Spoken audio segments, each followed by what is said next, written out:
What is going on, YouTube? It is your boy, Faithful to God. And of course, here we are again. This is Christian versus Hebrew Israelites number 5. If anybody is watching this right now, I want to send shout outs to you. Thank you so much for always supporting this channel. I love every one of y'all. And yeah, man, let's see. Let's see what's going on with the live chat. There's anybody? Okay, yep. I see my sis D new. What's going on, D? Real quick, I'm gonna set forth the rules starting right now. So this is going to be a live stream to have Hebrew Israelites come in here and attempt to defend their identity claims. So I'm gonna be very forthright in saying this. If you are a Hebrew Israelite and you come into this room, we can most certainly talk about a myriad of topics. However, before we get to anything, I'm gonna say this as I always say it. If you're a Hebrew Israelite and you come into this room, you are under obligation to demonstrate your identity claim. I'm going to say that one more time. If you're a Hebrew Israelite and you come into this room, you are under obligation to demonstrate your ethnicity claim before we get into anything else. So I hope that no one will be off put by that, because obviously the whole point is if you're making the assertion that you're an Israelite, then you need to demonstrate that you're an Israelite. So what I'm going to do right now is I'm going to put the join link in the live chat. So the join link is now in the live chat of this video. Let me go ahead and pin this.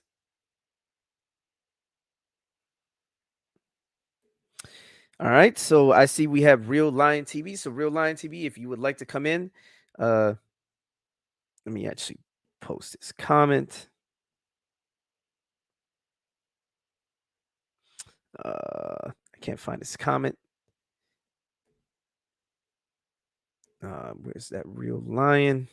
I guess it's taking a while to show up on my end, but as soon as it does, I'll put it on the screen. So Real Lion, the join link is in the live chat. So you are more than welcome to come into this room and, you know, you're more than welcome to come in here. But if you come in, you're under the onus to defend the ethnicity claim of being an Israelite. AC says, not trying to go off topic, but Faithful, are you aware of Amayan debating Mike tomorrow? I assume you mean Mike Holloway. Also, the debate you had with him, I learned a lot from it. I wasn't aware until just now, because I'm under the assumption that you're talking about Mike Holloway. If not, if it's a different Mike, then whoever that is, hey, shout out to them. But yeah, Amayan is not a good debater. I'm just gonna say that. I don't think Amayan is a good debater. He's never struck me as a person who's careful in the things that he says. He still holds to the One West doctrines, a lot of them, not all of them. He has revised some positions, but overall, I just find him to be, I guess for a lack of better words, I find his argumentation to be wanting. But anyways, Real Lion TV, I would like for you to come into this room. So the join link, in fact, I will tag you. In fact, mods, if you would like, I don't have to keep doing this with people. If people for whatever reason miss the pin link, because they tend to miss the pin link, the pinned link in the live chat, just send them that link and tag their name. All right. Again, I will more likely also like for you to prove that Christianity is, well, before we get into all of that, you need to demonstrate that you're an Israelite. So if you come into this room, that's going to be what we're going to be talking about to begin with. And if it takes us an hour or two, it's going to take us an hour or two. But you need to prove that you're an Israelite first before we get into anything else. You bear the burden of proof. If you claim to be an Israelite, you need to prove that you're an Israelite. It is Mike Holloway. All right, that's what's up, AC. Yep. All right, so I am waiting for a Hebrew Israelite to come into the room. They say that they're willing and able to defend their identity claims. So I expect one of you to come up in here and attempt to prove it. All right, so I see we have Lion. Oh, you're funny. You're so funny. Well, I thought Can this. I? Yeah, I thought this was the brother Mike Holloway. The brother Alton Johnson. My bad, because the brother Alton Johnson be trolling sometimes. What's going on, line? Shalom. Can you say that again? I didn't hear what you said. I said shalom, brother. How you doing? Did you say shalom, like SHALAM? Shalom. Shalom. Shalom. What's going on, man? What's going How on? you doing, brother? I'm doing fine, man. All right. So you self-identify as an Israelite, correct? Yes. And you believe that you're from what tribe? Judah. So what is your evidence of this? The Bible. Deuteronomy chapter 28. Let's go to Deuteronomy 28. So what in Deuteronomy 28 do you believe proves that you are an Israelite?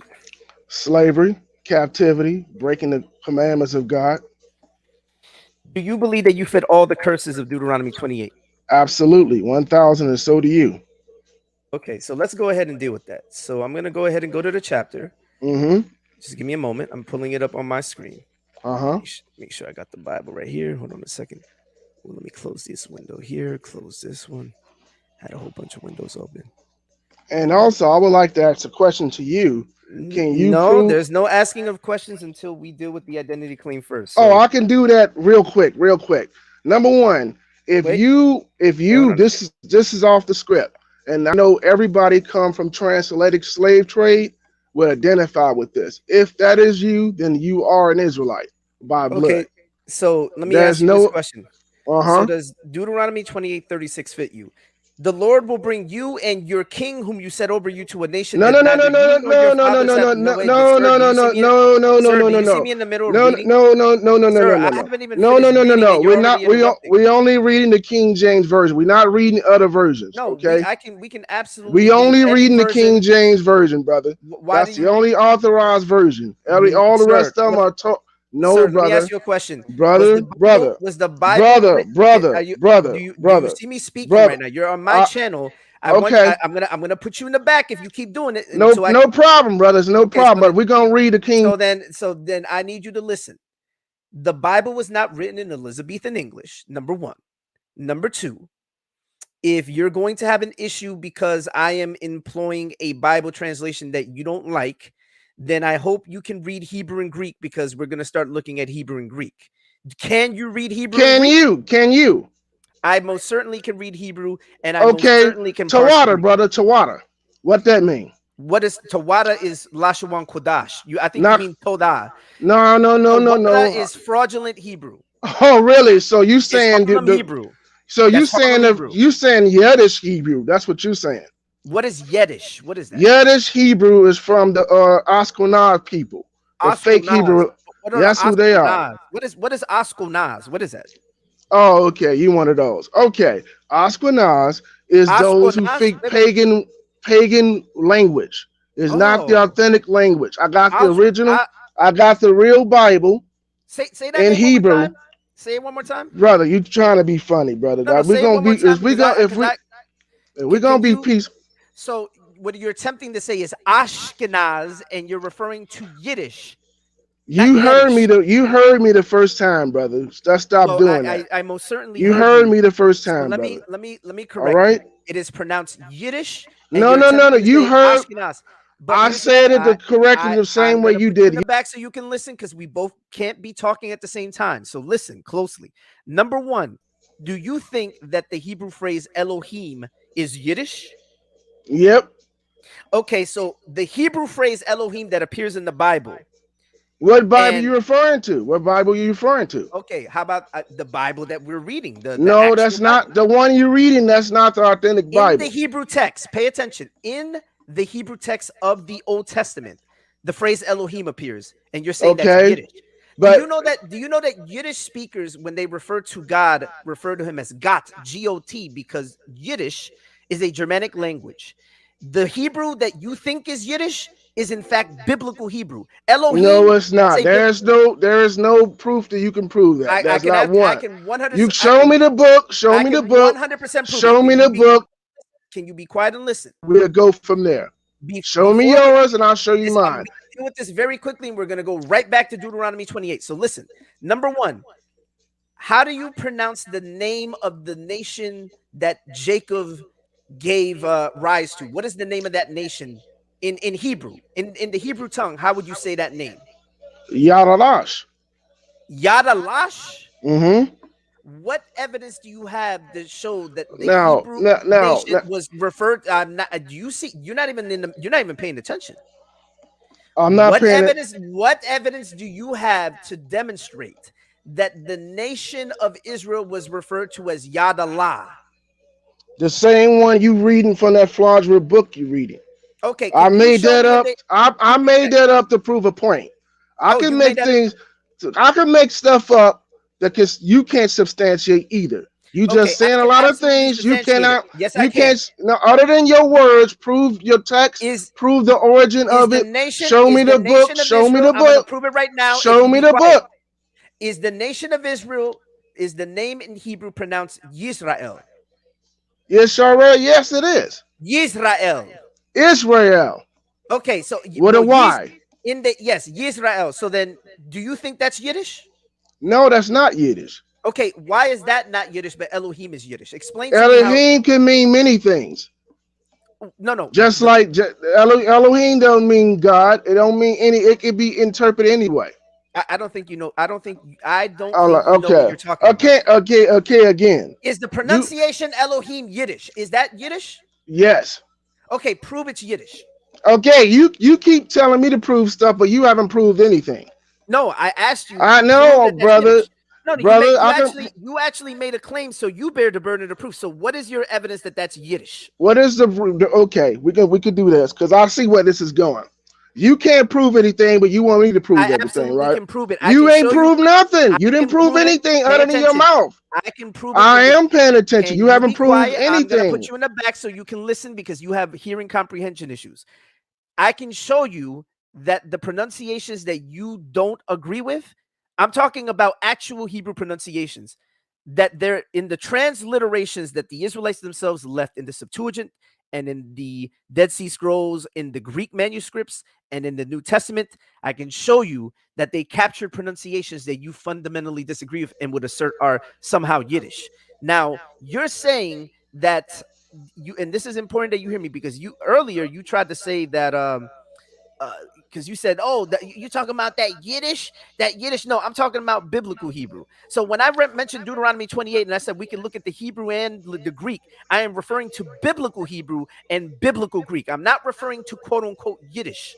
Now, if you can you read Hebrew? Because instead of us going through this whole loophole of me having to show you, demonstrate to you that the argument is faulty that you're trying to present, because you over here talking about yada la, I don't know what that even means. I made that up like you making things up to prove a point. How am I making things up? Because you haven't proved anything, brother. Okay, here we go. You Do you have want? it's just your opinion. That's all I you saying. asked Your you. opinion. I asked you Your if opinion. I asked you if the phrase Yisrael was Yiddish, and you said no. However, Elohim, which is based on the same pronunciation Okay, system, brother, for you're the not. You're not. purpose. I'm gonna put you in the back so you can listen to what I'm gonna say.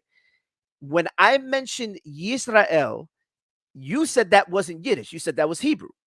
However, when I mentioned Elohim earlier, you said that was Yiddish, and yet Yisrael and Elohim come from the exact same pronunciation system. The one that you claim is Yiddish, Elohim, comes from the same pronunciation system that Yisrael comes from. So your argument is flawed. So now let me bring you back in. What I am saying is instead of arguing semantics, what we should be doing is dealing with the text. Now, the Bible was not written in Elizabethan English. It wasn't written in 1611 Elizabethan English. All right. The Bible wasn't composed in English. It was composed in Greek and Hebrew. However, we use English translations. The King James is not the only English translation that has ever existed. Number one. Number It's the two, only authorized version that ever existed. And I man, have King it was James authorized. autobiography It was because authorized that's by King James, right. but you had Bibles that were authorized by the And Church of England. You're not no, they listening. don't. You're They do you're not. you're not listening. So let me finish. But you have Bibles that were authorized by the same Church of England that King James came from. For example, the Bishop's Bible was authorized by the Church of England. The Great Bible was authorized by the Church of England. And Wrong. Yes, Wrong, actually. wrong, All right. wrong, All wrong, right, here wrong, we go. wrong. I got Let me books actually right show you. here to prove. See, I can do What book more do than you what have? you doing. You just talking. I can show you books that I So listen to read. me. So here's Do the you thing. have this? Do I you have want, this book? Do you have this book? of course. What book is that? Is Okay, that Dorong? Is that Is that Basilicon Dorong? no, it's not. Can you put it up close so I can look at what the cover is? Because that's very small. I don't know how to show your. All right, let me try it. Hold on, Right, hold on. right there. This No, book no. would explain everything. Hold on. Let me. How do I put you close, man? Guess This book right here. that's a very. Let me see if I can do it this way. Yeah, that might be better. All right, go ahead. This book right here. Wait, right there, right there. King, no, no, a little more to the, little bit more. Yeah, yeah, there you go. King James and the reunion of Christendom. All right. So Right. here's okay. So here's my question. You know Which that was a black man out of by the way. we'll deal with that later. So here's the thing. What I want you to do right now is, if I'm going to read the ESV, you can go ahead and read the King James if you want to. It's not going to change what I'm saying, other than the fact that since you can't read, Absolutely, absolutely. other than the Uh, fact, other than the, remember, okay, do you stop a man when he's in the middle of saying something like this, or but you enter, do you actually brother. attempt to listen, or do you actually attempt to listen? Okay, brother, I'm gonna let you talk. I'm gonna cut my mic off. Just let you talk. That's what I'm gonna Yes, do. I just want you to listen and then interact with what I'm saying after I'm done. You don't have to put your mic down, because I don't know if you're actually paying attention, because that is going to make the conversation fruitless if I don't know that you're paying attention. So can you put the camera on you? Can you put the camera on you just I for a don't moment? think it's fair because I don't see you. So what difference would it make? You hear me talking, don't you? Right, right. You hear me talking too, sir. So let's No, go. I see you interrupting me. So here's Oh, the thing. So okay. so here's the thing. What I was attempting to say is, if you don't know the grammar of Hebrew, when you get to Deuteronomy 28:68, you're going to encounter a reading that actually goes against the literal reading of the Hebrew, because According to who? According to who? according to the Hebrew grammar. I'm going to explain No, to you that's how. according. I That's no, listen, Lord brother. have mercy. Listen, brother. We Do you gonna be understand? respect. Do you understand being respectful, So brother? so You just doing all the talking. You just want okay, somebody go to ahead. You're listen. right. Go ahead. Go ahead and If you speak. want me to dialogue, that's dialogue, brother. Then I'll Okay, go leave. right ahead. Go ahead. You know what I'm saying? That's, are we gonna dialogue or I can leave? But that's all you You can doing. dialogue. Okay, go ahead. All right, brother. Now, when I'm referring to the book of Deuteronomy, of course, I can go to Leviticus, I can go to James, I can go to Matthew, I go to all throughout the history. Mhm. But if we're gonna go to semantics, that's fine. All I'm saying is I can prove that we're the Israelites. Okay. Regardless of where you at, I can prove that. Okay. So this is what I want to do. I'm going to show my screen again. So this is Deuteronomy. Let me actually put it that way. I don't know. Is this better for you? It don't matter. I'm reading it as I pulled up the book anyway. Okay, that's cool. So you got your King James over there. I'm going to read from the ESV. So it says, "The Lord will bring you and your king, whom you set over you, to a nation that neither you nor your fathers have known." Now, here's a question. When did you have a king set over you, and when did he go with you into captivity? Or better still, when did the people of Western Central Africa have a king set over them, a monolithic king who ruled Western Central Africa as a monolith? And when did he go into slavery with the people? Number one, you talking about Shemitic tribes and Hamitic tribes. So depending on the origin and the region, you're gonna be talking about two different people. That's That first and foremost. Not everybody there from that doesn't actually Africa. address my question, though. Okay, I'm just want letting you know the difference between those people. So that not every. What does Deuteronomy 28:36 have to do I didn't with? say Deuteronomy 30, 28 and 36. I didn't say nothing about that. So I said, do you fit this curse? Because you said you fit all the curses. Do you fit that uh, one? of course we do. No, If no, not you are we. a so-called, Do if you you do? are, if okay, if you are a so-called black man, you had your identity taken from you. This is an assertion. Hold on a No, second. that's the truth because I all of our asked you, last brother, how are do we you going to have dialogue or you going to let you keep the interrupting me? You're the not thing being a good you're host not either. You interrupting me, brother. answering my question. So I'm going to ask it one more time. Deuteronomy 28:36. Who was the Nobody king? said nothing about Deuteronomy. I'm starting from what I'm talking This about. is one of the This is my art. curses. This Okay, is I'm one of the starting for curses. the brother. Can You we? said you fit all the curses. That's the part that you're I not say hearing. I didn't just say me. I say every so-called black man fit the curses. What? Every so yes, you are. Because here's the thing: is your last name from? Can you trace your lineage 14 centuries? No, you can't. Oh my If goodness. you bear the last name of someone who conquered you, that's making you a slave. You have been captured. Everybody. I don't care if you're from the UK, America, North America, Central America, whatever. You Okay, fit those curses off top. here's the So if problem. you didn't, so if you didn't come from brothers or sisters that were slaves, then it's probably not even for you anyway, because it's for the Israelites. You haven't proven that you're an Israelite. So That's far, I'm finna prove it right you now. I'm finna, actually brother. You keep interrupting me, man. You keep interrupting me. I'm gonna put you in the back so you can listen. When I asked you earlier if you fit all the curses, you said yes. When I showed you a curse that you can't fit, now you switched it up to we fit the or all black men fit the curses. Trying to So you now what I'm gonna do is I'm gonna point out more. We're gonna go through the curses and we're gonna see if this actually see fits you. you see. Okay, so this is what I'm finna do, brother. I'm gonna say shalom because I already Oh, knew we where can this was flee when gonna no man go. pursueth. No, no, no, When no. wicked Because the on, fact is, you're not gonna so you dictate to gonna tap me out? what You're gonna tap out. what That's I'm what you gonna say. do. You're I tapping said out. I'm gonna read the book of You're Deuteronomy tapping chapter out. 28. Okay, I hear you. I'm You're no, no, no. tapping I'm out. not leaving. I'm not leaving because Oh, you're scholarly. afraid. I can tell you're afraid. Afraid of what? If Afraid of I'm being afraid, afraid of if being you brought. let me finish, I was make my point, but you keep interrupting me. I'm asking you You questions and been no, no, I'm no, no, no. asking you You're not questions letting me and finish. you're I have diverting, to you're finish. deflecting, No, and you're you're not the answering. floor and deflector because you want to change the narrative. What you want to say? I said I could prove it off top for the book of Deuteronomy and the Okay, book of Jeremiah. You prove that stopping me? Deuteronomy 50, Deuteronomy 28, 52 through 57 happened to you. Prove that. It's on your Are screen. you okay? What is your lineage? Are you a so-called This black is a red. man? This is a red herring. So Deuteronomy 28, 52 through 57. Prove that happened to you. Prove that it haven't happened to me. No, the burden of proof No, is no, on no, no, you. no, no, no, no, no, no, no, The no. Because burden, you keep retracting, brother. I know how to the do burden of debates. proof is on you. No, it's not. The burden is the You truth fit is the on you curses. as well. But You said you said if you you fit let me all the finish curses. my You listen, said brother. you said you fit all the curses. So therefore, you need to demonstrate that happened to you.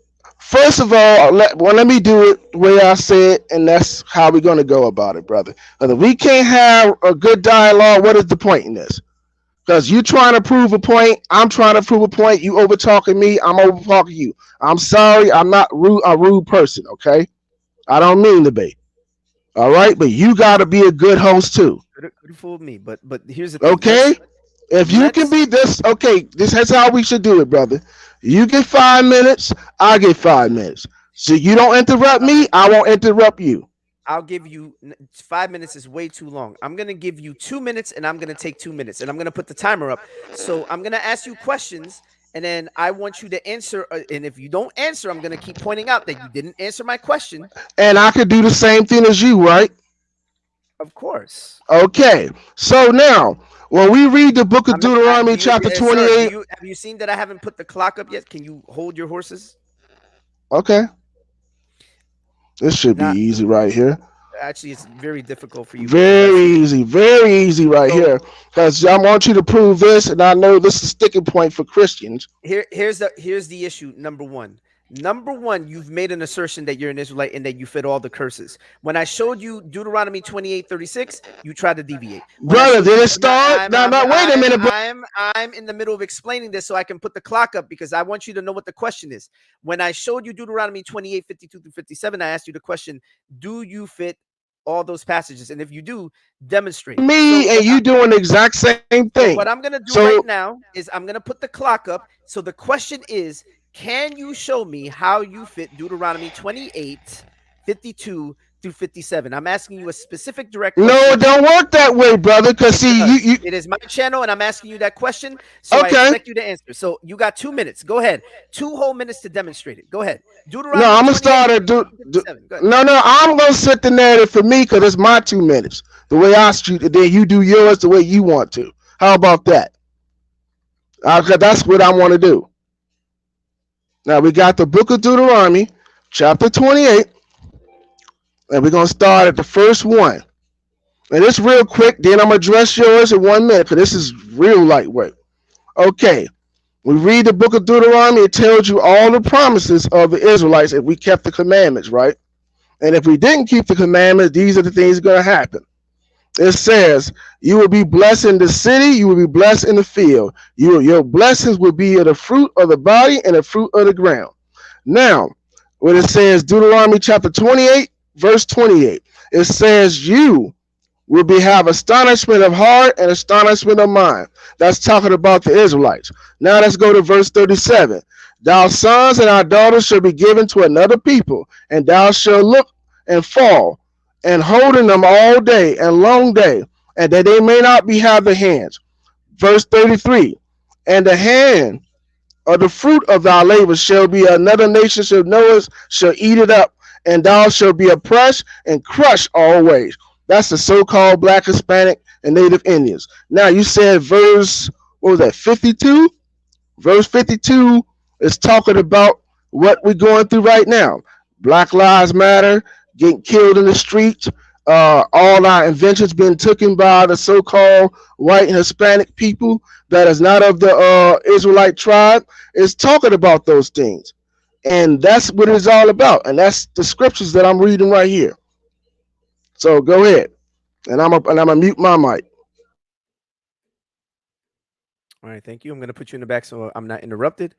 And before I start my 2 minutes, I'm gonna put my because I can't have two windows at the same time for some reason. So I'm gonna put this there, but you'll know that this you'll see the little clock up here in the corner.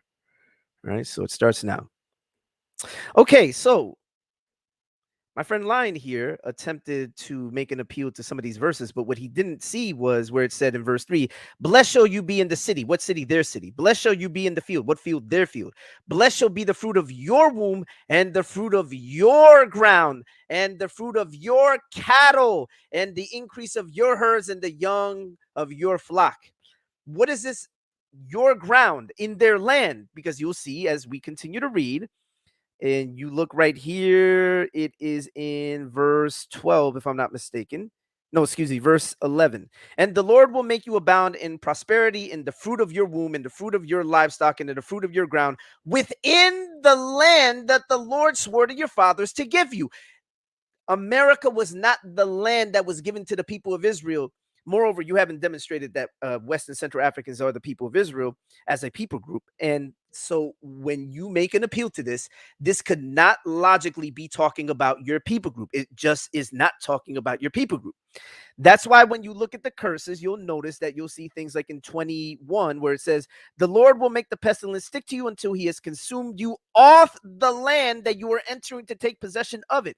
That's why when you look, you'll see things like that. And then you'll see things like over here, when we get to 52, it will say, they shall besiege you in all your towns until your high and fortified walls in which you trusted come down throughout all your land. America was not the land of the West and Central African slaves. If you're starting from the presupposition that you're an Israelite, you have to start with the presupposition of the slaves, and this wasn't their land. And they shall besiege you in all your towns throughout all your land, which the Lord your God has given you. And you shall eat the fruit of your womb and the flesh of your sons and daughters. When did West and Central Africans, when did African Americans do this as a people group? All right. So you will understand that the word Africa is a vague word also. Also, on this land, you also call people to call Native Indians, right? Native Indians, if you read the Genesis chapter 36 to 49, you'll read that they are also the people of this promise too, the Taino Indians. So this was our land, the Seminole Indians, the tribe of Reuben, the tribe of Gad, all of the tribe of Issachar. All of those were Israelites when you read the book of Genesis, chapter 49, all the way down. Then you read the lineage of the so-called white man in verse 36. Now, going back to Deuteronomy chapter 28, when you read chapter 15, it's telling you straight up what it means, brother. It's saying right now, when it says now, it shall come to pass, if thou shalt not hearken to the voice of the Lord thy God, and observe and do all his commandments and his statutes, which I command thee to this day, all these curses shall be upon thee and overtake thee. Then when you read the verse 47, it's telling us flat out that if we don't do these curses, these things are going to be on us. Because that's what it is. Now, your question, brother, go ahead. I don't need no more time. Go ahead.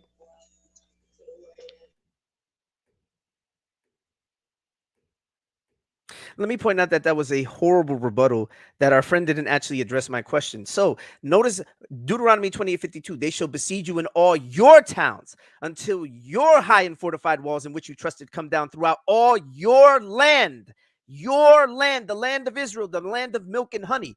Our friend hasn't demonstrated that West and Central Africans are Israelites. Rather, he is presupposing that they're Israelites because he claims that they fit the curses. Blacks, Latinos, and Native Americans, because you heard that he said Latinos and Native Americans. Although the ironic part is if you look at the genetic evidence of blacks, Latinos, and Native, by blacks, I mean African Americans, the descendants of the slave trade, Latinos and Native Americans, their lineages don't line up. In fact, Native Americans are predominantly Q and African Americans are E-M2.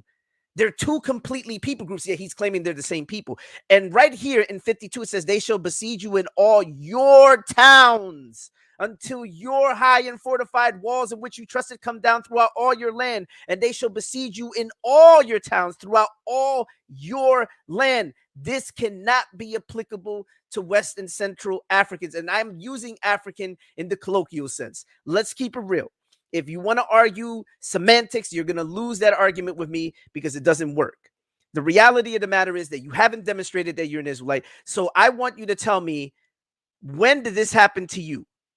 When did these verses happen to you? Deuteronomy 52 through 57. When did that happen to you? Give me the evidence of when that specifically happened to you. It happened to me. You've been talking. Hold up. Let me start your time. Start now. Go. Okay, again, that was terrible. Now, when we read the book of Deuteronomy, chapter 28, verse 68, and it shall say, and thou shalt visit Egypt again with ships, and bondmen and bondwomen shall buy you, and no man shall buy you or redeem you. Who was bought on Congo slave ship? No matter where we talking about, the so-called white man own and dominate all the lands. Everything we have, they took it. All of our cities, they took it. When you skip past Deuteronomy chapter 28 to 15, because it was telling us if we did these things, this will happen to us. Now let's go to verse 49, which you like to skip. Okay, here we go, right here. It says, and thou shalt eat up the fruit of thy body, and eat up the flesh of the sons and thy daughter, which the Lord thy God shall give unto this day, and shall be a strength. Now, of course, no one can prove that definitively that happened to them because I'm not that old. So that's first and foremost. Two, show me a land that the so-called white man didn't pillage, didn't rape, didn't rob, didn't murder, didn't steal. Three, the Christians or the Christian Crusades, the so-called Jewish people, are the one that financed the cargo slave ships. That's what you can find this in this book right here. You can find this, what I'm talking about, in this book right here, and this book right here will tell you all of that. But for the sake of time, that's what it's about. Because if you could tell me that didn't happen to the so-called black man, that we was enslaved and we didn't have iron around our neck, then that's all the proof. And when you read the Bible and it says Deuteronomy chapter 28:49, it said, these curses shall be on you upon for a sign. That means these curses shall be honest. That includes self-hate, Christianity, politics, and all the other things that we go along with. That got nothing to do with the so-called black man. But we're in all these religions and all these pagan religions.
Can you hear me?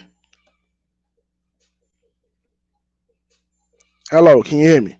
'Cause I can't hear you now. I don't know what happened.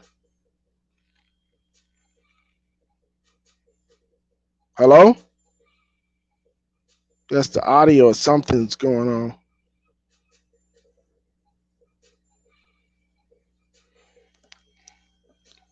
Hello, can you hear me?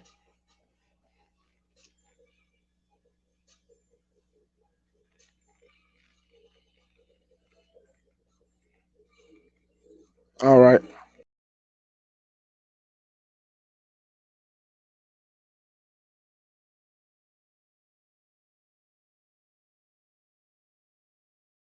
Oh wow, I was muted this whole time.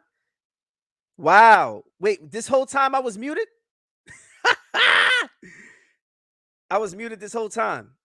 All right. Can you hear Wait, me? Lion, was I muted this whole time? The whole time that I was speaking, was I muted? No, no, I don't. I don't. I heard you, brother. Could you hear me? Okay, what did you hear me say? Say it's my time. That's all I heard. Oh, wait a minute. So the audience out there, can you type one in the chat if you actually heard me? If not, I'm gonna redo my 2 minutes because if no one heard me, Okay.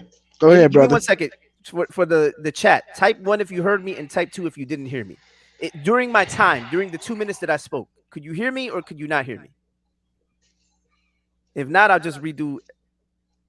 Let's do your 2 minutes, brother. Go whatever time you need. Go ahead. Okay, so people said they heard nothing. All right, so I'm gonna redo my 2 minutes. All right, so I'm gonna put you in the back. I'm gonna do my 2 minutes again. I apologize. I must have had myself muted. So, all right, here we go. All right, Deuteronomy 28 and verse 68 employs a verb, and it is in the hiphostem, which is reflexive. It's a reflexive verb. It's something that the people are doing to themselves, where it says "wehit makardem," which is you shall sell yourselves, or you shall offer yourselves for sale. That is why when you go down here and you read 68, it says, "And the Lord will bring you back in ships to Egypt, a journey that I promised that you should never make again. And there you shall offer yourselves for sale to your enemies as male and female slaves, but there will be no buyer." Now, anyone who knows the law knows that the Israelites had a law that this is Leviticus 25, where when they were in calamity, they could sell themselves into servitude in order to escape the calamity. The reason why this was done was obviously so that they wouldn't fall into dire straits and they could have a escape clause and that they could be redeemed out of that situation. However, here the Lord is saying that no, when they fall into calamity and they try to sell themselves, no one is going to buy them, meaning no one is going to redeem them out of their calamity, out of their unfortunate state of affairs. We know that this wasn't applicable to the people during the time of the transatlantic slave trade period as a people group. People were sold. And moreover, this is in reference to the people attempting to sell themselves. Again, not applicable to the people of the transatlantic slave trade. Also, it should be noted that our friend still didn't address these points that go contrary to what he's saying. It's in the land of Israel, because all you got to do is read 63, and you'll notice that in verse 63 it says, "And as the Lord took delight in doing you good and multiplying you, so the Lord will take delight and bring ruin upon you and destroying you, and you shall be plucked off the land that you're entering to take possession of it." So this is taking place from the land. 63 flows into 68. It's not talking about the west coast of Africa. You still haven't demonstrated that those people groups are Israelites, and you got to do better than that, man. Try better next time. Okay, no problem. All Now, right, here we go. I'm gonna read my mind again. Again, when you read the word slave, that's what it is. It's different when you offering your services and you in hard bondage. Remember, we didn't just go through the transatlantic slave trade. We went through so many trans slavery. Remember the sub-Saharan slave trade, the so-called Arab man was the first one to enslave. The Persian slave trade, the Assyrian, the Greco-Roman Empire slave trade. Then the slave trade we're in today, which we call modern Babylon right now. So those are the things that you said address verse 52. Now your translation is completely different from mine. So that's what it's going to be all the time. Now again, you have the burden of proof just like I have the burden of proof. Can I say these things directly, definitively happened to me? No, I'm not that old. But I can tell you the so-called black man don't have an identity. We're still calling ourselves black. Black is not a race or nationality, neither is African American. And you're referring to yourself as African or you're referring to yourself as American. You're talking about landmass. And that's not even that landmass called. That's the land of Canaan. That's first two. And when we flee from our land, when we lost it the second time, we flee from the western, southern region of so called Africa. And those people knew that they wasn't our people. Now, read one scripture right quick because this is what I want you to address. Now it says in verse 28, it says, and thou shalt be what? It says, and thou shalt group a noonday and blind day, and darkness thou shalt not prosper in thy way, and all shall be oppressed, and furthermore no man shall save thee. This is what's going on with the plight of so-called black man. Self-hate, lack of knowledge of true self, the spirit been beaten out of us, Stockholm syndrome. So these are the things with the book of Deuteronomy is talking about will be on us for a sign. Deuteronomy chapter 27, Deuteronomy chapter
okay.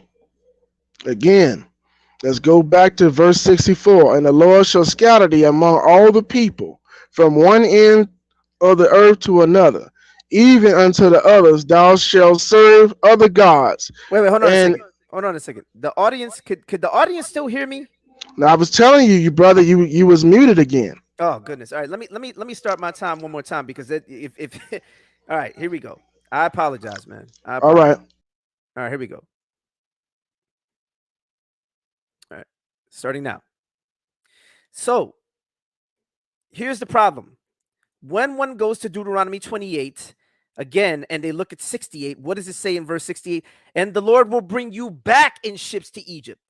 African Americans, if you claim Egypt means America, it's a metaphor for America. This could not logically be talking about you because you weren't in America to begin with, to be then taken back to America. Now, if you assert that Egypt is just this code word for bondage, and you claim that you don't have to fit all the curses, you're essentially opening the door for anyone to be an Israelite by that same flawed criteria. So if you have to fit just some of the curses, basically anybody, including the Ashkenazis, now by that criteria, you're making room for them to identify as Israelites.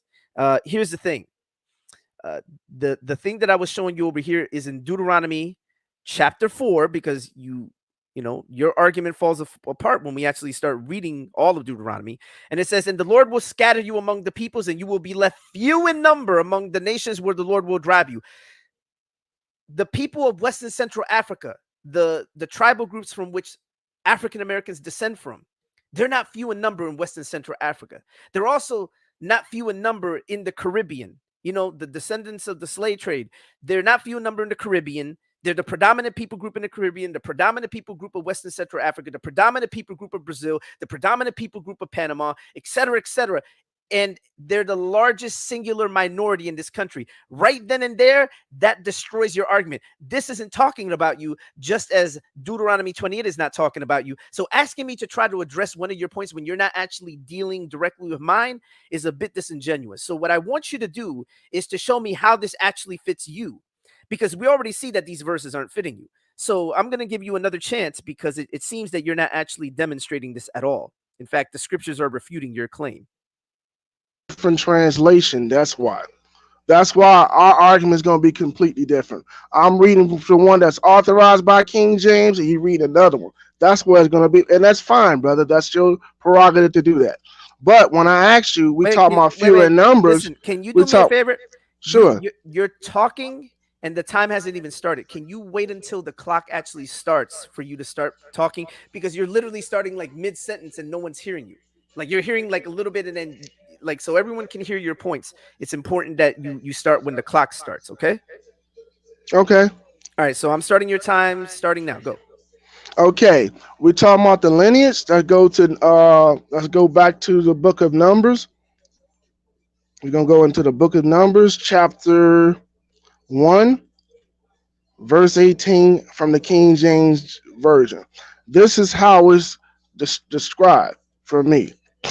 And it says, this is Numbers chapter, there we go, right here. And it says, and thou shalt declare their pedigree of the families of thy father's lineage, and forever and forever. That's a skew that. Now we're talking about numbers again. We're going to be talking about semantics. Because in numbers, the so-called black man is few in numbers. In fact, in America, we're 14%. So that's neither here or there. Now we go to the book of Deuteronomy again. The translation that I'm referring to is the book. Here we go, right here again.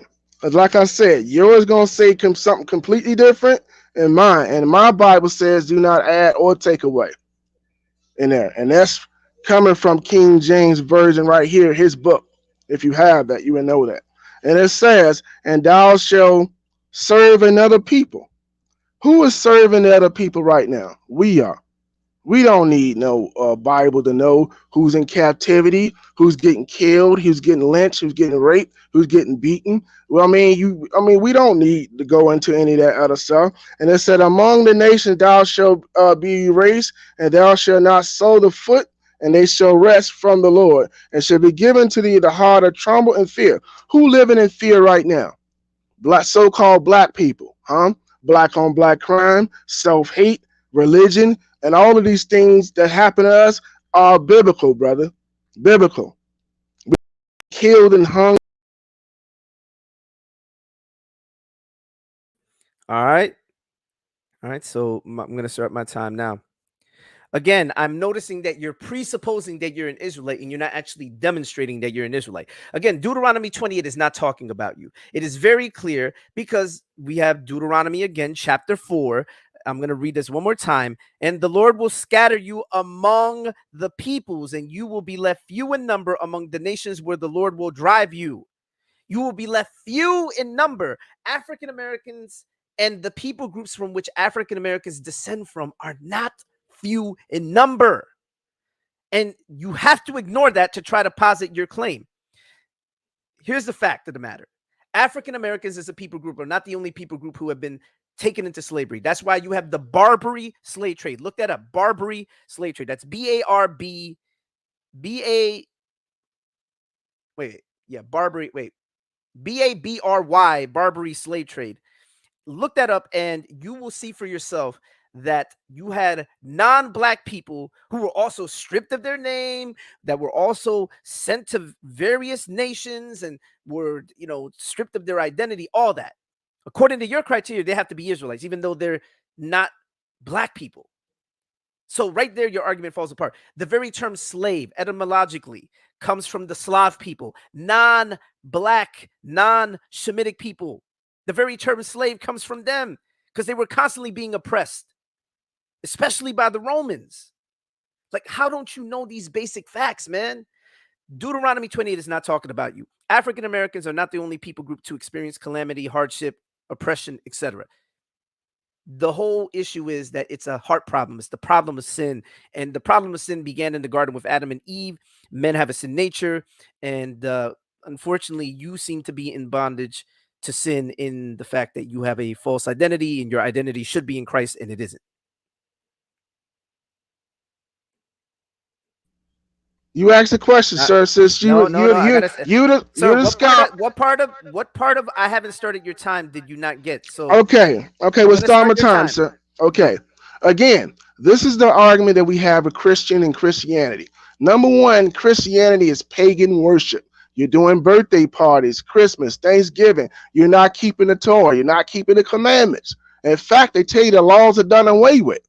All Christians say the laws are done away with. Then we say this time to tithe, then we're gonna keep that commandment in Malachi. But when you read the book of Revelation, it tells you that only the people who we refer as Gentiles should be back in the fold as the so-called northern tribe. That's biblical.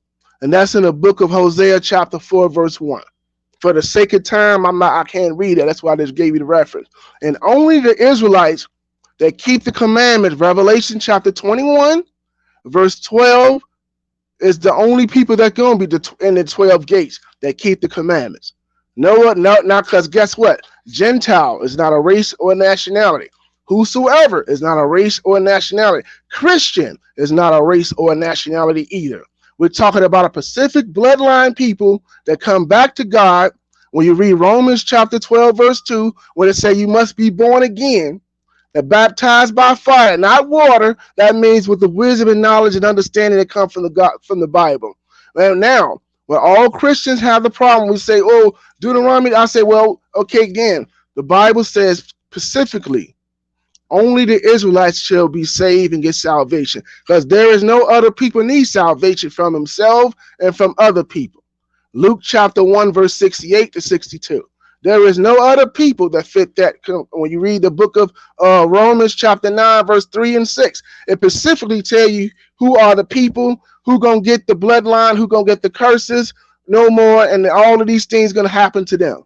That's specifically what it is. And for time's sake, that's what it is. Shalom. So you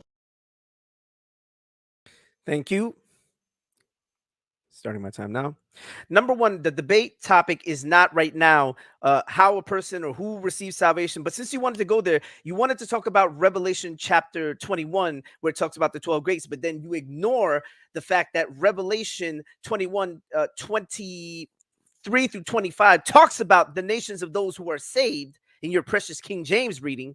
And it talks about them entering in. Matter of fact, Isaiah 49 and 6, where it says, "It is a light thing that thou should be of my servant to raise up the tribes of Jacob and to restore the preserved of Israel." That word preserved in the Septuagint reading is the diaspora of Israel. But then look at the latter half. "I will also make thee as a light to the Gentiles, that my salvation, that thou mayst be as my salvation to the ends of the earth," which coalesces, since you wanted to read Luke 1, Luke 2, 29 through 32. Simeon in the temple, looking at the babe Christ. "Lord, now lettest thou thy servant depart in peace according to thy word. For my eyes have seen thy salvation, which thou hast prepared before the face of all people, a light to lighten the Gentiles and the glory of thy people Israel." So that's a cut. But the topic is you proving that you're an Israelite, and you have yet to demonstrate this. So, my friend, Deuteronomy 28 is not proving this. All right? Back in ships to Egypt, you haven't demonstrated that. You haven't demonstrated that this happened to you. Deuteronomy 52, Deuteronomy 28, 52 through 57. Oh, you also ignored the fact that when we go over here to chapter 4, 27, "And the Lord will scatter you among the peoples, and you will be left few in number among the nations." And by the way, until you actually demonstrate that you're an Israelite, none of that Israel only salvation stuff applies to you, even from your own perspective. You have yet to demonstrate you're an Israelite. And until you do, you can't claim it. Can't claim it, buddy. Sorry. Tell you who are the Gentiles. Do you see that I'm I finna said read it right now for you, brother. when If the you had time this, starts, do you realize that when I bring you back in, no one is hearing you? So you're like in mid sentence, you're talking to yourself. okay, that's fine. So why don't you have a I'm little not actually decorum? talking to myself. I got my How about people this? here. Listen. I'm gonna let you use this, and then I'm gonna open it back up. We're not gonna have the clock anymore because it seems that I don't know, man. I don't know if you like a little slow or what it is, but you don't seem to be catching when I tell you when you see the clock Because you start. Go now. because So I can see you the clock now. I see the clock so then now. be quiet until you see me press the green button. All right, your time starts now. Okay, again, he's reading the wrong version of the Bible. Ain't nothing that he said substantiate anything about Gentiles. I have references, books on top of books, Apocrypha, King James. Only thing he's doing is reading a non-verbal commandments that got nothing to do with that.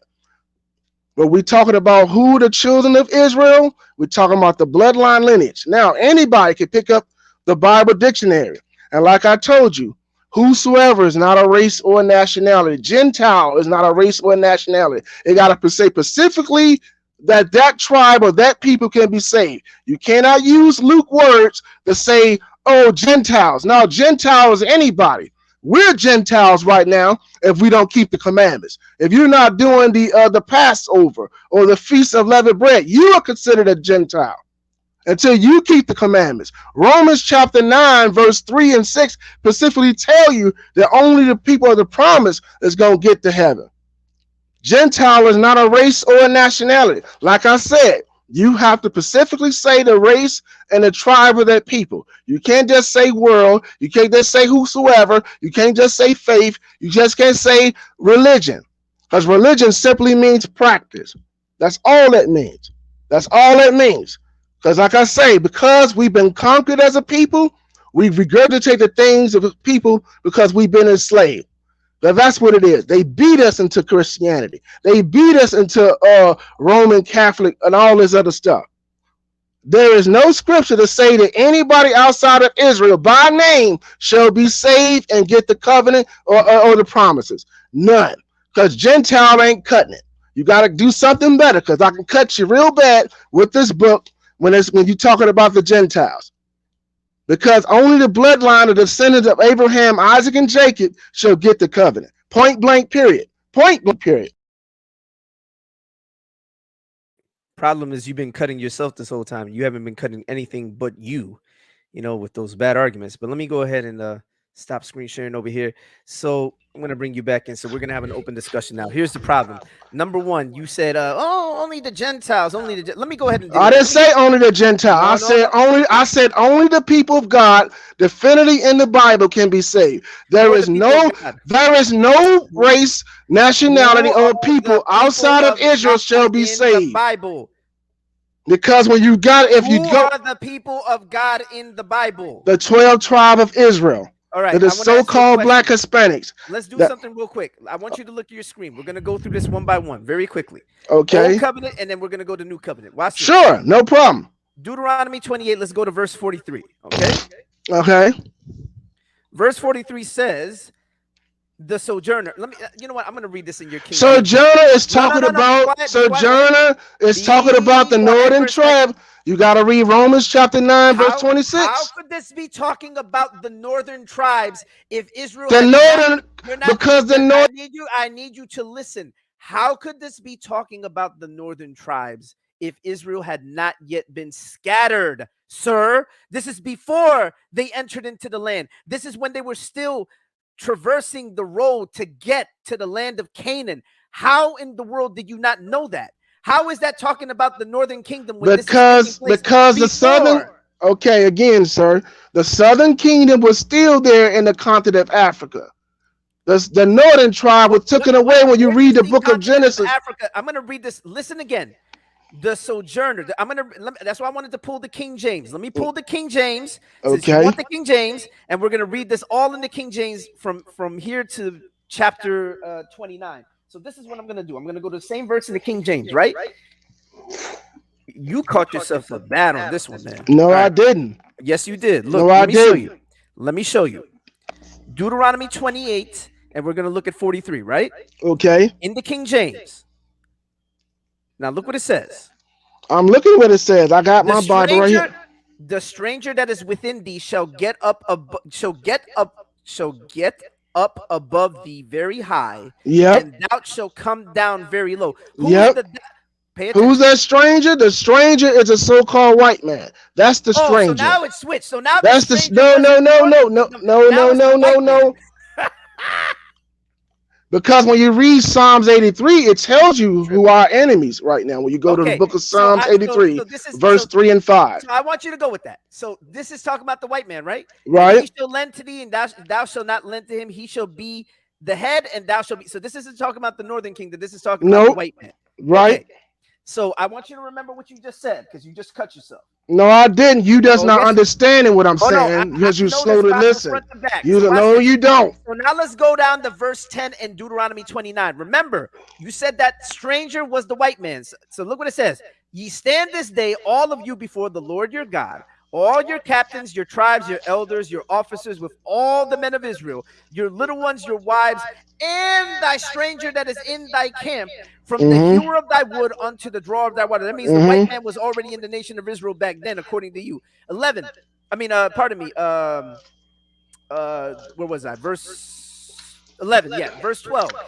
That thou should enter into the covenant with the Lord thy God, and into his oath which the Lord thy God maketh with thee this day, that he may establish thee today for a people unto himself, and that he may be unto thee a God, as he have said unto thee, and as he have sworn unto thy fathers, to Abraham, to Isaac, and to Jacob. 14. Neither with you only do I make this covenant and this oath, but with him, the stranger, the The white ones man, that that standeth no, here with no, us no. this day Okay. before the Lord our God, and also with him that is not here with us this day. Talking about people in the future. So, according to your logic, the Lord made a covenant with the white man, and the white man, No, along with him, and that's the a Lord, lie. no, no, That's a lie.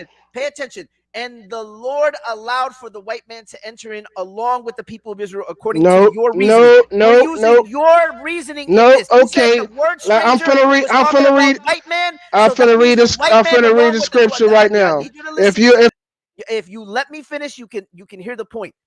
Not only does your logic cut you deeply, because here you see that the white man is with the people of Israel, but now we see that this same white man, according to you, because the stranger is the white man, so called, according to you, the stranger, along with the people of Israel, is entering into the covenant.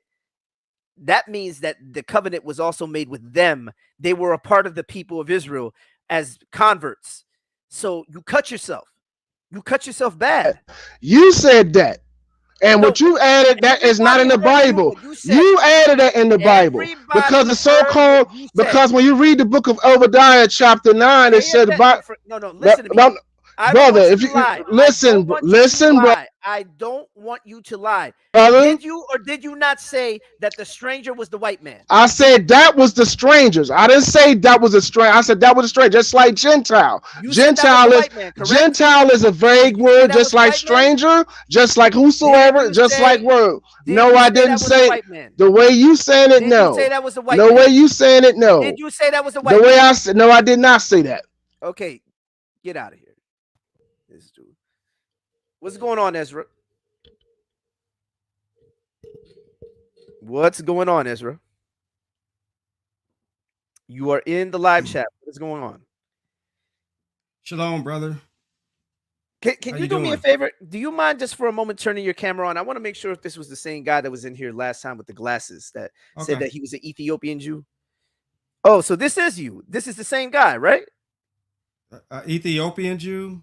This wasn't you that was in here last time? No, sir. Okay, this is your first time coming in here? Yes. Okay, no, you know No. what? You were in here before. Hold on, brother. My YouTube and my No, mic no, no, no, is. no. Were you in this I live got too chat much before? going on here. We okay, you don't are you a Ethiopian Jew?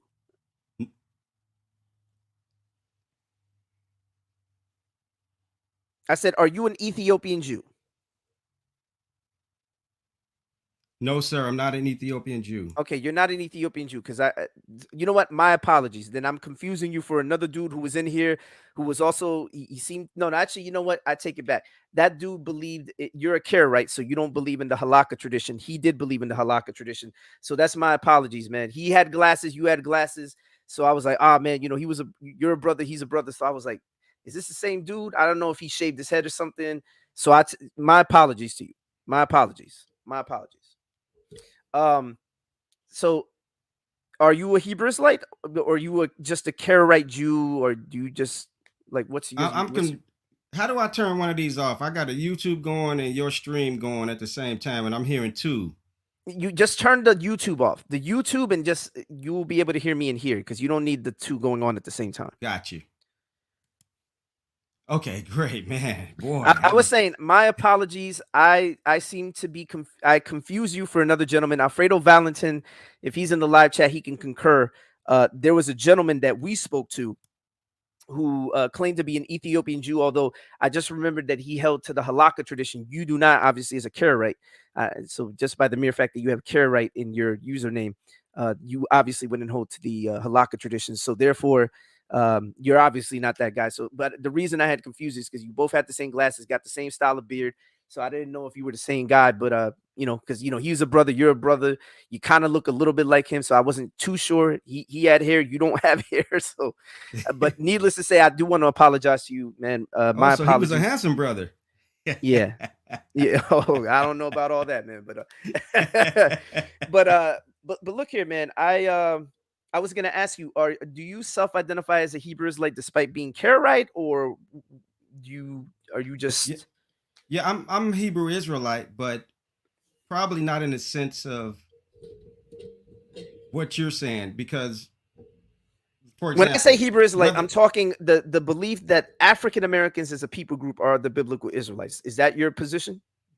well, I believe that Hebrew Israelite, well, genetic Israelites are all over the world, whether they're white, black, it doesn't matter because everybody got a little bit of DNA from here and a little bit there. One thing I'm for sure about is that I got Hamitic DNA in me, and possibly um, Israelite DNA in me. But in my If do you go with paternal philosophy, it don't lineage? even matter because I'm Israelite in my conviction. So I think it's a real crazy argument that people argue that, well, I'm the true Israelite or that guy over there is a true Israelite. When in Tanakh, a verse that you were just quoting the last brother was absolutely right. Even the stranger can take hold of the covenant. So whether I'm genetic or not doesn't really matter. You know what I'm saying?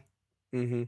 So here's the thing. So while you and I certainly agree on that, we certainly are going to have a disagreement because as a Karaite uh, Jew, I assume that you reject the New Testament. Am I correct? Absolutely. And that Yes. and So that so was here my so reasoning for here's the coming thing. So on. this stream isn't for me to debate Karaite Jews. It is for me to debate people who self-identify as Israelites specifically. That doesn't mean that I am shying away from having a discussion with you.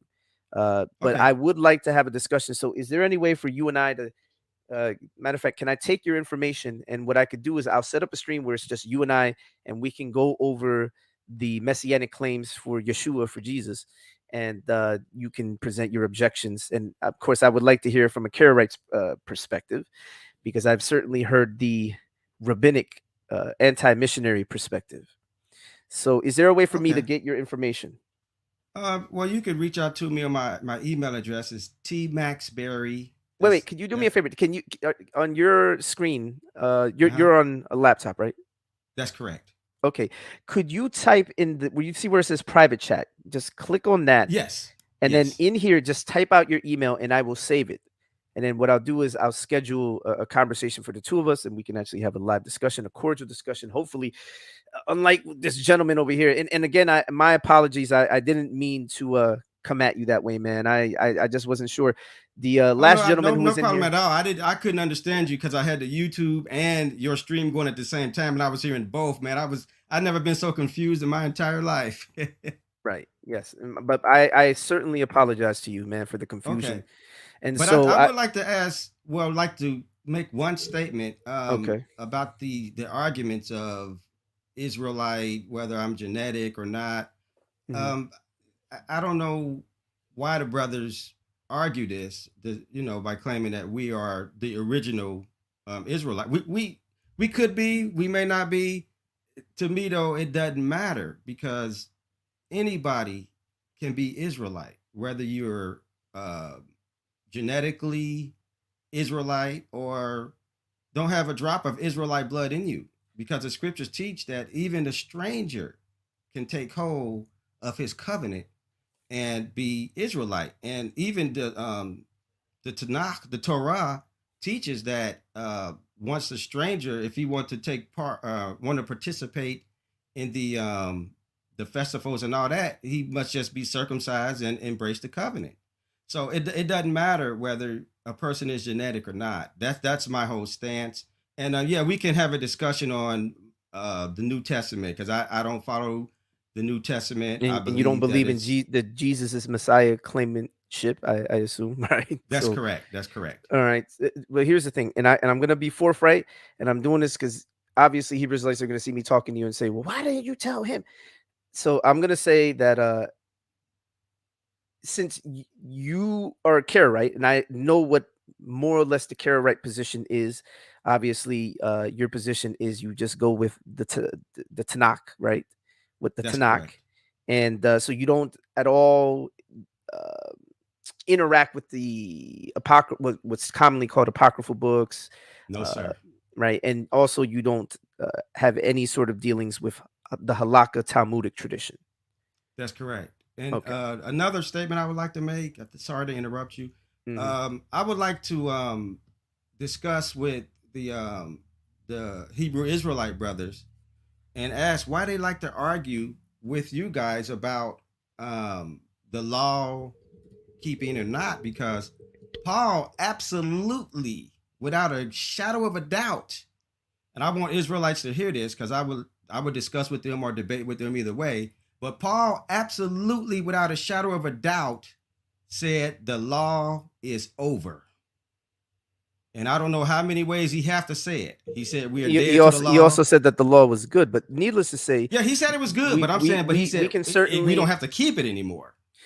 the Mosaic covenant, of course, That's because correct. He said because the the Mosaic whole purpose covenant is that, is well, if the whole was to purpose point is you to Christ, and now the that we whole have Christ, we no longer need it. now you're in the new covenant, which also has law, statutes, and commandments that are contingent upon the new covenant. In fact, Jeremiah 31 through 32 is very clear that the new covenant would not be like the old covenant. And we can get into that topic because there's more nuance to that. It's not just me simply quoting that verse and then I leave it there. There's much more that I could add to that from the Tanakh itself that points in the direction Absolutely. of Jesus's Messiah claimantship and showing that he's the only one that fits what the Tanakh is laying forth. But we can certainly get into that. But I do want to say this, man. I am fundamentally against what you believe in as much as what Hebrew Israelites believe in. I'm not making any Right. excuses for you, but you are a gentleman, and I don't want to be disrespectful. I don't want to be combative because you're coming in a spirit of meekness, and therefore I want to uh, respond with meekness as well. So I certainly want to set up a discussion where we can have a conversation. Hopefully, we can be cordial. It's not going to Absolutely. devolve into something combative because that's generally what happens with Hebrew Israelites. And I guarantee you, if Hebrew Israelites came in here with the same kind of energy that you're coming in and consistently keep that energy, because if you start wilding out like this dude, it's gonna, I gotta kind of keep things in check. I gotta keep things in order in this room so people can hear us. But um I do like the approach that you have. So I have your information. I will be in contact. You should see an email from Faithful to God. So, uh, whenever you see Faithful to God in your email, then you'll know that's me, and we can arrange for something. If you're on Facebook, are you on Facebook or Yes, yes, I'm on Facebook. okay? My If Facebook name is Ted no Ezra no no no no don't Maxberry. say it. No, no, no. Okay, Yeah, you yeah, mean because you got a lot of crazy I, folk, man. Um, it doesn't matter. It doesn't matter to me. I'll speak with anyone could you that post your wants Facebook to in have here? a Could you post your Facebook in here, and I could actually, because that might be easier. Could you post your Facebook page, and then I will add you, and then we could have a conversation about Christ being the Messiah. And uh, and I will go ahead and add you. So you'll see my name in a moment. Uh, my first name is Mike, so you'll see Mike. Okay, that's my I think I've seen you around, man. The name seems familiar. Your full name seems familiar. I feel like I've seen you in a discussion group or two. Are well, you by I any? was in one of your I saw one of your videos, and Yes. I posted something in there. Okay, so that's me And adding you right now. All right. okay, I haven't looked at my Facebook Yes. yet, but So I will I'll add you and we will certainly have a accept it. discussion. Lord willing, I have a discussion sometime in the near future, sometime soon. But I generally like to do these because this is obviously catered towards Hebrew Israelites. And when I say Hebrew Israelites, not I got you. you know, specifically folks who make the allegation that the by the way, do you believe Ashkenazis are imposters or anything like that? Well, I believe the original Hebrew Israelites were of a darker race, but I believe that Ashkenazi can, in fact, be Israelites because I have people in my family that, for example, say a son, a black son marry a white woman. So their offspring, of course, is going to be what we call mulatto or biracial. But then that son, say, marries another white woman. So then their offspring is going to be a little bit lighter. And then by the time you get to the third generation, the offspring is going to look completely white, but still can have will have the Y chromosome Father. of the Yes. black male. So So anybody can be Israelite. so do you but Color is do really you insignificant. presuppose that do you presuppose that the ancient Israelites were black people? They were dark people, but when When I you say say dark people, what do you mean possibly specifically? tan or maybe brown, maybe my complexion, maybe brown is my complexion, maybe. But what I'm saying is that if they were my complexion, if you look the people that they married mostly Hamites, which the theologians say the Hamites come from Ham, and Ham is the black races. So if they were, even if they were white, say if they, which I doubt if they were blonde hair, blue eye white, but even if Mhm. they were, if you look at their wives, and they married Egyptians, which were dark. They married Canaanites, which were dark. All of those Hamites that they married were dark, so that would alone make them dark. Okay. But even Well, after the that, you reason I got mention that because dark is vague. Like I could say Osama bin Laden is dark, right? Or he okay, was dark. right. And So I'm do including you that. I'm including posit his that the complexion. ancient Israelites had the appearance of someone like an Osama bin Laden, or perhaps even some of the Yemeni Jews, or do you posit that they had the traditional Bantu, West African, Central African phenotype? I would say both. They were Oh, both so you because like no no, I Moses believe had that you a have Jews Cushite that wife.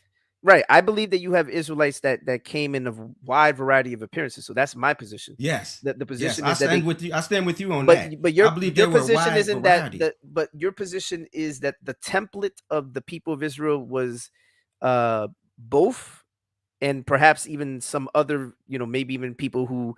So this is my question, not that this is my position. I'm asking you, do you Okay. believe that that template included people that looked like prototypical Ashkenazim, or do you think that that look was not prevalent in the people of Israel in antiquity?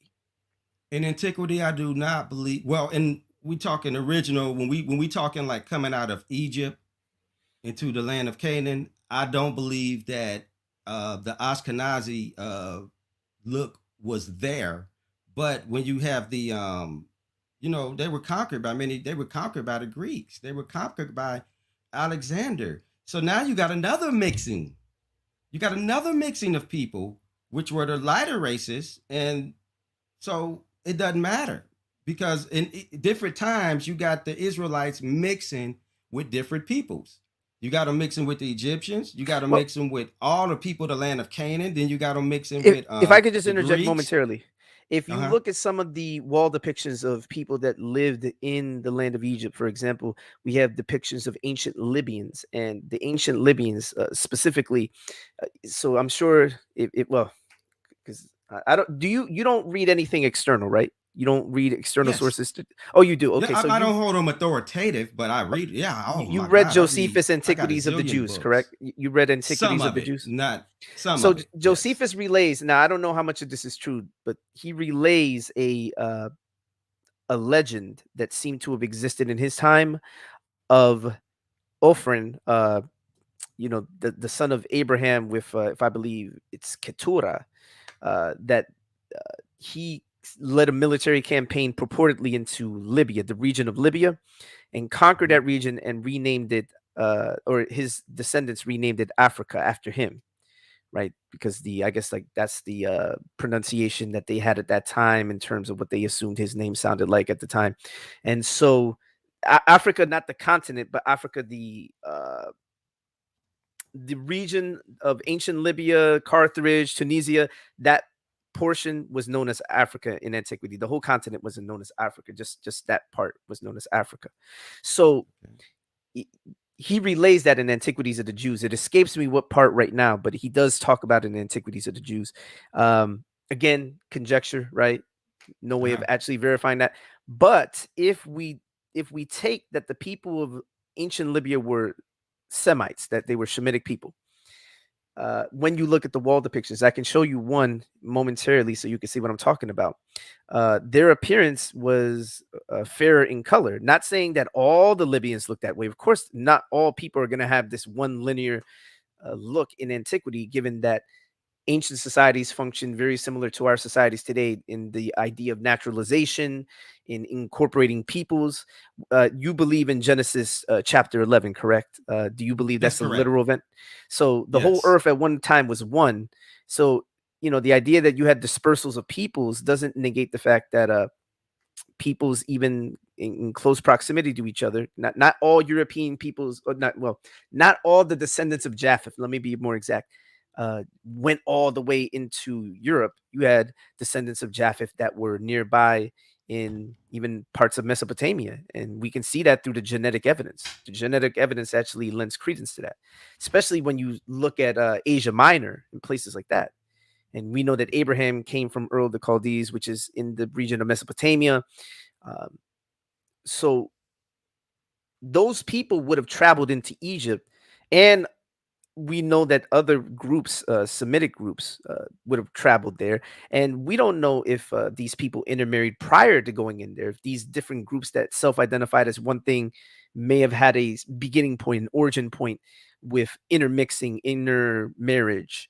So in the same way that you had a Cushite king, Nimrod ruling Shinar, Babylon, Right. so too we can have people with fairer skin who could be perhaps an amalgam of intermarriage between Shemitic people and Japhetic people. For example, again, I don't consider this authoritative, and I think it's speculative in the grand scheme of things.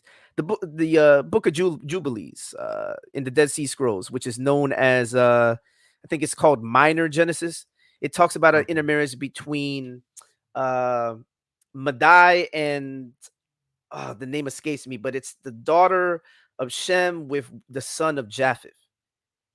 Um, so the two of them had a marriage according to this source, which shows that the Israelites had this vague notion of some sort of intermarriages taking place. And keep in mind, in that time, if the people are one, let's use common sense. The the people who spoke a primary language went in a particular direction. You know what the Tanakh doesn't tell us is that the people who spoke a particular language were linearly one color. If you have the people being one, you have the daughters of Japheth intermarrying with the sons of Shem, or the daughters of Shem intermarrying with the daughters of Japheth before the scattering, right? Because the whole earth was one people, meaning Okay. that people were giving their daughters to each other. The sons and daughters of Ham also being given into marriage. So it's very much possible that the whole earth was mixed up even at that time. Lighter skinned people, darker skinned people. Now, if we're talking scientifically, we know that all people ultimately derive from a common progenitor. Now, if you believe the common progenitor to be dark, as I do, then I see no problem with that. And if the progenitor is dark, then we're all sons and daughters of that progenitor, and we're just various shades of brown, whether light or dark. Okay. you know so that's All right. my position. I don't know if you agree with that position, or would you disagree? Well, what you're saying is it's very possible that they were mixing before the coming together of the nations. It's a possibility, but well, but we like now, for example, if I go to Ethiopia, Hmm.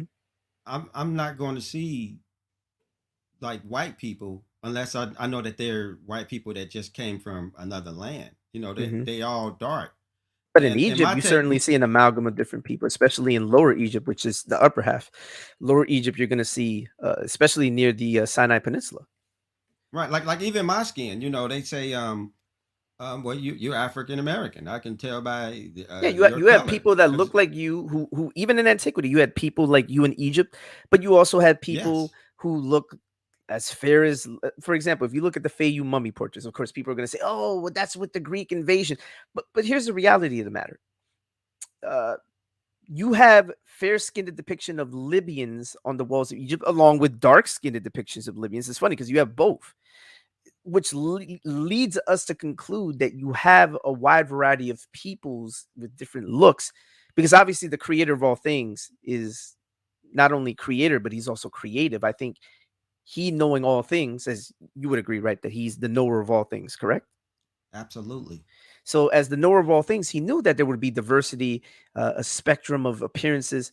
But yet, as he himself declares in 1 Samuel 16:7, which I'm sure you would agree with, in the choosing of the next king of Israel after Saul dropped the ball, um, the sons of Jesse were brought forth. And yet, what does he declare unto Samuel? He tells Samuel in verse 7, when one of the taller sons of Jesse was brought forth, he says, "Look not on the height of his stature or his countenance, for I have refused him or rejected him. For the Lord does not think the way that man thinks, for man looks at the outward appearance, but the Lord looks on the heart." Ultimately, the heart, the inside, is what God looks at, right? Absolutely. And so, regardless of skin pigmentation, I think that's irrelevant. And I feel that you don't base your conclusions on skin pigmentation. You said it earlier. You base it on anyone can grab hold, whether they look like Larry King, or they look like you, or they look like an in between. What matters is, for you, what matters is the upholding of Tanakh, right? That's correct. Okay. And the reason I say that the Israelites were dark because I'm following the paradigm that the theologians has set forth. And they said that the Hamites are the dark races or the black races, and the Shemites are the tan races, and the Japheth are the white races. So when I look in there, I look at Shem, and if you look in the Tanakh, you don't see Japheth mentioned much at all when dealing with Israelites. Israelites are only dealing with Hamites. So that's why I say they are You're dark talking about because they only when they left the Exodus. Well, that's why I was going to show yes, you. absolutely. Absolutely. In the Exodus, after the Exodus, well, after Egypt, which is a Hmm. Hamite land, after Egypt, Hmm. you see in the land of Canaan, the Israelites only food with Hamites or other Shemites, but they never food with the seed of Japheth. But I think it presupposes, because there you're saying the theologians make this distinction where they're saying Japheth is just the white race and everyone else, right? But here's the thing: you even Right. had ancient Jews who unfortunately made these erroneous distinctions as well, because you have ancient Jews that would assert that all the white race came from like Japheth, and then the middle race, the in between, like the Boxwood people, came from Shem, and then the dark peoples, the darkest people, came from Ham.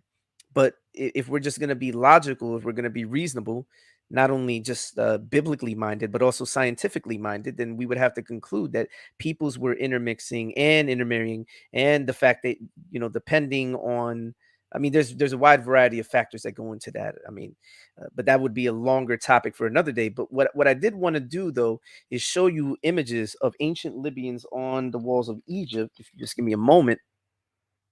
And what I could do is show you that you had a spectrum of appearance amongst Libyans. Here we go. Yep, got it right here. This is the one I wanted. Just give me a second. I'll pull it up on my end. And so the reason why I'm bringing this up is because I think it's important that we understand that we in the same way that it would be folly to say that you don't have Israelites that had your appearance, it would also be folly to say that you didn't have Israelites that had this appearance, because Egypt was a multinational nation. All right, can you see this? Can you see my screen? Yes. Yes. Okay, so let me see if I can zoom in. So look at the appearance of these people. These are the Libyans right here. Now they look remarkably different than these Cushites, right? Absolutely. These people would have been amongst that mixed multitude that would have included people like this and the native peoples of Egypt that were a little lighter, that were brown, that were still brown people, but not as dark as these Nubians. Right. And Right. so Right. I think it's important to note that you have people with this appearance, with this appearance, and this appearance, who also would have joined together with the native Egyptians, who also had a wide variety, because you had not fair skinned, uh, yellow skinned Egyptians with darker skinned Egyptians. So you would have had a wide variety of appearances. It wasn't just the Hamites, because we know that there were people, even Shemitic people, living in Egypt. And for all we know, it wouldn't be outside the realm of possibility to assume that you had people that descended from Japheth that also found their way into Egypt in some capacity, not in large droves, but certainly that you had people there. Now, I wouldn't ever say that every single person that was a part of the stranger looked like these people, and that somehow these people over here were in minority. Of course not. You had a mixture of pretty much like you see here, that you had all these appearances. And so it's very much, in fact, if I could show you something, when you begin to look at depictions of the Israelites themselves in color artwork, like in the Dura Europos synagogue, the wall frescoes, you'll notice that there's a wide variety of appearances there. If I could just pull this up. And the reason I bring this up is because I think it's important that we understand, the ancient people had presumably a wide variety of appearances even during the time that they left in the Exodus. Not this idea that it just has to be Hamites and like linearly Hamites. I think is, given the available evidence, I think it would be presumptuous to just assume that. Now, this is obviously from the 200s, so again, but even there, you're noticing a difference of appearances, even in the people. If I could enlarge this, this is actually how the diaspora in Syria envisioned Aaron. They envisioned Aaron to look like this gentleman, but then you have these people over here who have a difference of look, Right. and yet if we X out of here, I can, give me one moment. Let me That's actually why thank God the Almighty is not basing this on color, bro. That's right. And so, right, That's why thank God, because you never know. right. But I want to very quickly, if I could just show you a few more wall frescoes so you can see. If you look at how the people envisioned the people of Israel, they envisioned in the people of Israel as being a wide variety of appearances. All right, let me see if I could put fresco. While you're doing that now, I like to state that in a racist society like America, Hmm. all the Israelites are black. Because if you got one drop of black blood in you, you black, according to the standards of America. And they Right. were all mixed. So according By to the racist America's standards of standard, America. By the way, yes. you can see this, right? You can see this. Yes, yes, So yes. this is, I believe, I want to Yes, say he, this he is looks about my complexion, maybe a this little is lighter about than me. this is Ezra. So this is from the same wall frescoes, and yet you go up here, and you're gonna notice people that look like this, for example. So you have a wide variety of appearances. So the Right. idea that the Israelites are just this one linear appearance is, you know, I mean, even Right. I mean, I I'm agree sure the with Hebrew you on Israelites like this. this one. I'm sure this is probably but you can see how these people are darker, Right. Right. but then you have people like this who are lighter. Right. This person is, even though this person is still tannish, yet you have people that, like I was telling someone the other day, you got people. No, that's not for example, look at these people. Look how fair skinned these people are. You Right. got a wide variety of appearances. So the reason I bring that up is not to cast doubt at all on the idea of dark skinned or even black Jews. I mean, obviously the Lembas, I consider the Lembas the ones who have the J haplotype, the Cohen modal haplotype. I consider those Lembas to be physical descendants of Jacob. I certainly do, and and it's not outside the realm of reality to believe that those people, you would have seen people like that in the nation of Israel in antiquity, right? I think it would be presumptuous to say that you didn't have people like that, because it's like, wow, so you could have anything except for that. Look, of course, that'd be that'd be crazy to say Right. that. Right. What you Especially see? like you said, with the intermarriages with people from Nubia, for example, Moses having an Ethiopian wife, right? Right. And having men that also had Ethiopian wives, or that had Egyptian wives, and so on and so forth. But I think the reason I'm bringing this up is because I wanted to be on record that I think I share in your sentiments in the idea of Israel having a wide variety of appearances. Although we do differ on that point of Exodus, I think that you have people that had the appearance of those Libyans that I showed you, because that's from the dynastic period. Those people Okay. existed on the walls of Egypt during the dynastic period. It shouldn't be outside the realm of possibility to assume that you had people migrating with the people of Israel from the land of Egypt into eventually the land of Canaan. So, it's imperative that we have a balance. Yeah. As Okay. I'm okay. you know. Now, my thing is this. Now, when a white guy, Mm-hmm. say blue eyes, blonde hair, Mm-hmm. say I'm a Jew, the world say great, great. But when a black guy say the same thing, the first thing come out of the next person's mouth is prove it.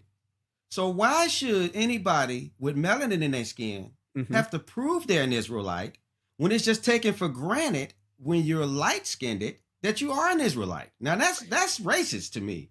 So That's racist. Why do I I've have to prove actually my DNA questioned. when this white guy doesn't have to prove his I DNA? can actually show you where I've had conversations with Ashkenazis in the Jewish Christian group. I forget who runs that group, man.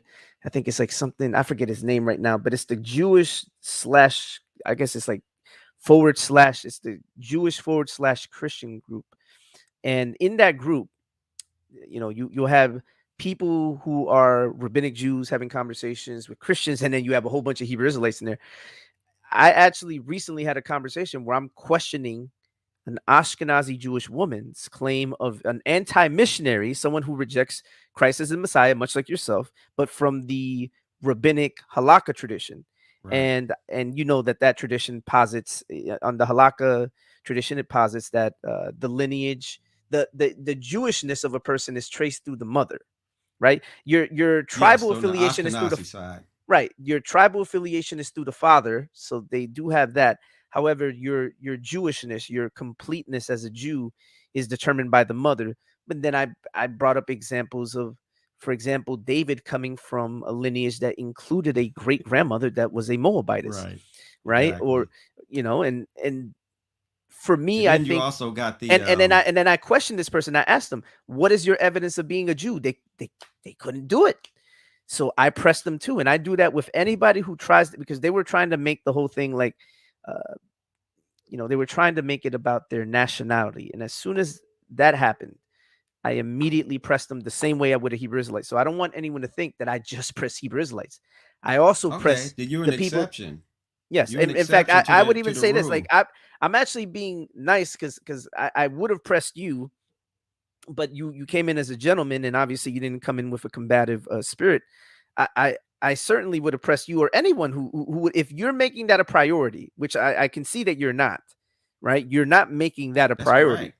That's not even a concern of my right? DNA because, like I say, even one that is far from the DNA of an Israelite, genetically speaking, can take hold of his covenant. Hmm. And you and I believe we're alike on that. I'm alike with even the New Testament teaches that, you know, all all can be saved. First the Jew and then the Gentile, so all can be saved in Christ. I'm of the same belief, You've but been my reading belief Nehemiah is Gordon, haven't Tanakh. you? You've been reading Nehemiah Gordon, haven't you? Who Nehemiah Gordon? Yeah, Oh yeah. He's a he's a great Karaite. Yeah, he's a yes, Karaite yes, Jew as well. yes, yes. I fundamentally disagree with his conclusions, but I at least I respect him in that he tries because he is a scholar. He at least tries to be somewhat balanced. But then I could see where his Karaite leanings immediately cause him to reject Jesus as ultimately the Messiah. But I certainly want to have a conversation with you about that because I believe that's more salient than arguing over the skin color of the Israelites, which obviously is not a concern for you and ultimately is not a concern for me. I have these discussions because Hebrew Israelites put an unhealthy emphasis Right, on that. And they think that people exactly. like me are afraid to deal with that. And just so you know, I came from that mindset. So I know how people who are in that mindset think. If you don't address these points, you could talk about everything else till the cows come home, but they're going to keep trying to bring it right back to that one point. And so I have to deal with that with them. So I am glad that you did come in humility. I certainly will uh, try to set something up with you moving forward on Facebook. So you already have me added, I presume, and um, because I sent you a friend request. Hopefully you will add me if you haven't already, Oh so yes, we I can will. we can continue this another time. But with that being said, man, I bid you shalom, and we can definitely talk to set up a discussion on Christ's messiahship another time. Okay, and my contention is the whole New Testament. I believe the whole New Yeah, Testament we could talk about the whole New is Testament too, but we is can deal with okay. it. I think one at a time. I think it would be Okay, good to deal with topics, excellent, one excellent, at a time. excellent. Yep, I'm definitely looking Appreciate it, forward to the bro. conversation. Yep, yep. You have a Okay, good day, man. shalom. Yep, You shalom to too. you too. All right, y'all. So, oh, you got to X out. Yep, there you go. All right, y'all. So, I'm probably gonna start winding down. If anyone else would like to come in, we can talk for a little bit. But I don't want this to be too long because generally these end up going 4 hours. So, again, I want to talk to folks who self-identify as Hebrew Israelite. So I'm gonna drop the link again. Anyone who self-identifies as a Hebrew Israelite, I would like for you to come in, since this is the name of the stream: Christian versus Hebrew Israelites. All right. So, with that being said, anyone who would like to come in, I'm probably going to stay on air for about a half an hour more. If not, if no one comes in within the next 5 minutes, I will probably end the stream. Uh, all right. So, if anyone wants to come in, you're more than welcome. But again, if you are a Hebrew Israelite, you're under the obligation of demonstrating you're an Israelite. And I'll say this right now: the same way that I do this with you guys that self-identify as Hebrew Israelites, I do this also with the Ashkenazis, believe it or not.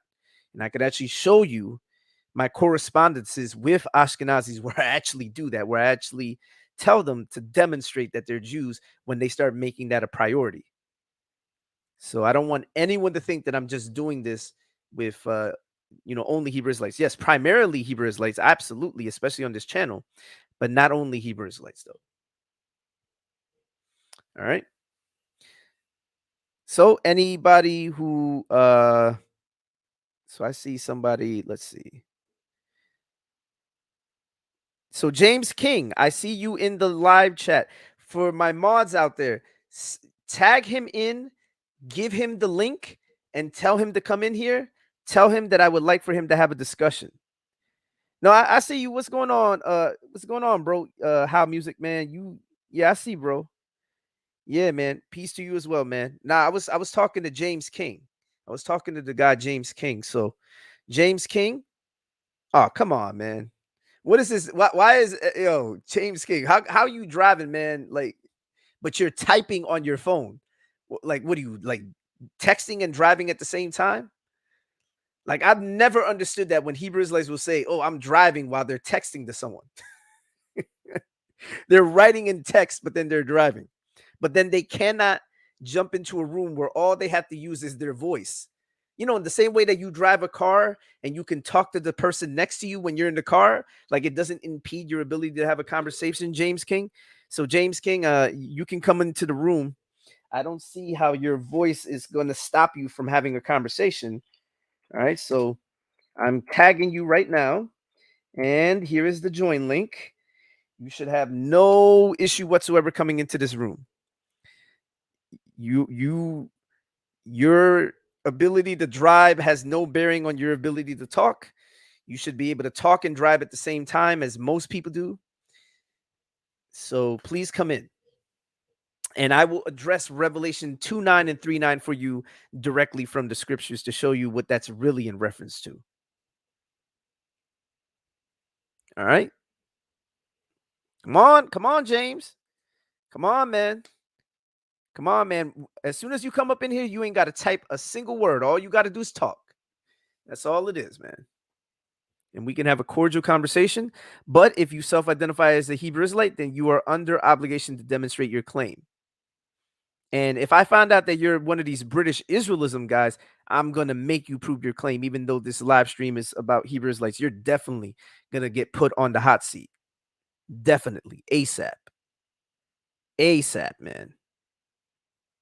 If I find out that you're a British Israelism guy, that you think that the true Jews are the Europeans and the 10 lost tribes are, you know, the European nations, and that the original Jews were white, yeah, I'm going to put you on the hot seat too, man. You're going to get this work.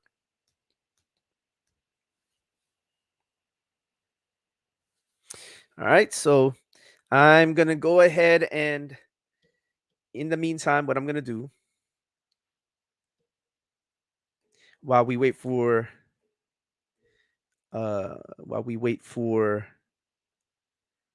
James to come in, if he does, I'm going to play a video. And I've never seen a Hebrew Israelite actually address this.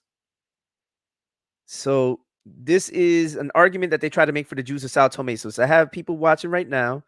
I'm going to go ahead and show this video. It's going to be about 20 minutes. You know what? I'll go for like 20 minutes, man. Hopefully someone comes in. If they don't come in, then after these 20 minutes, I'm definitely ending the stream. So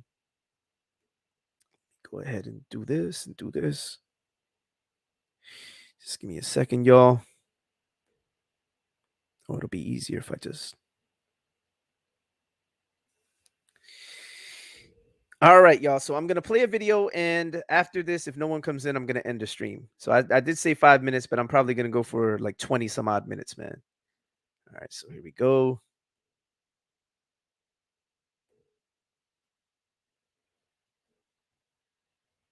And I'm going to go ahead and share my screen and play this video. So y'all just give me a second.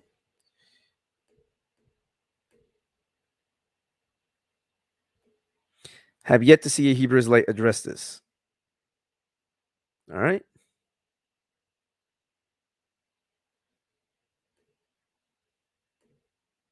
And here we go.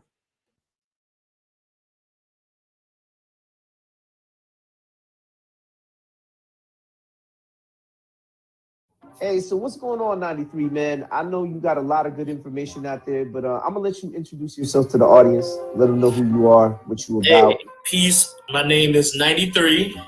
Yes, I'm a black man because I've been listening to these dialogues, and I know that brother Dante, he's been wanting at least somebody of his own ethnic group to talk. I'm just an independent researcher who just wanted to chime in on something that I seen was inconsistent in one of the claims of Dante Fortson. I've been interested in this topic for a long time, and I'm trying to take a non-biased approach to the research. And I came across Brother Dante's website, and the topic of the Sephardic Jews is very interesting. I think it's very interesting of the ethnic claims. People saying that they're black, or some people saying they're brown skin. And I have seen an entry on his site that I just, I fact checked one of the sources, and it seems like there's some incorrect information. I don't know if Dante is aware of this, but I just wanted to present this, to see what he might think, if he might want to indulge. I know, people been wanting to dialogue with him. So maybe he'll take a different approach if, you know, somebody like me bring this to his attention. So I'm presenting right now. I went to his site. Go ahead and put this on the screen. Yeah. Let me know if you can see my screen. Yep.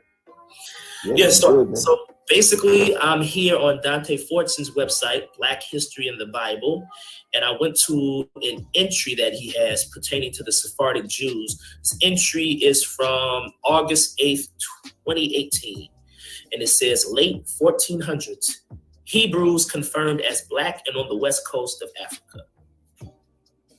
And I'm just gonna go through it. It's a small article. Dante does a good job of condensing his claims and his information. He says here, this piece of evidence is the smoking gun.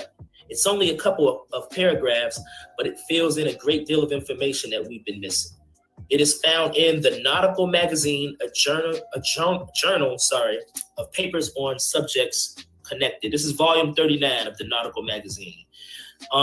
If you go here, I believe this book is from the 19th century, the 1800s, I want to say.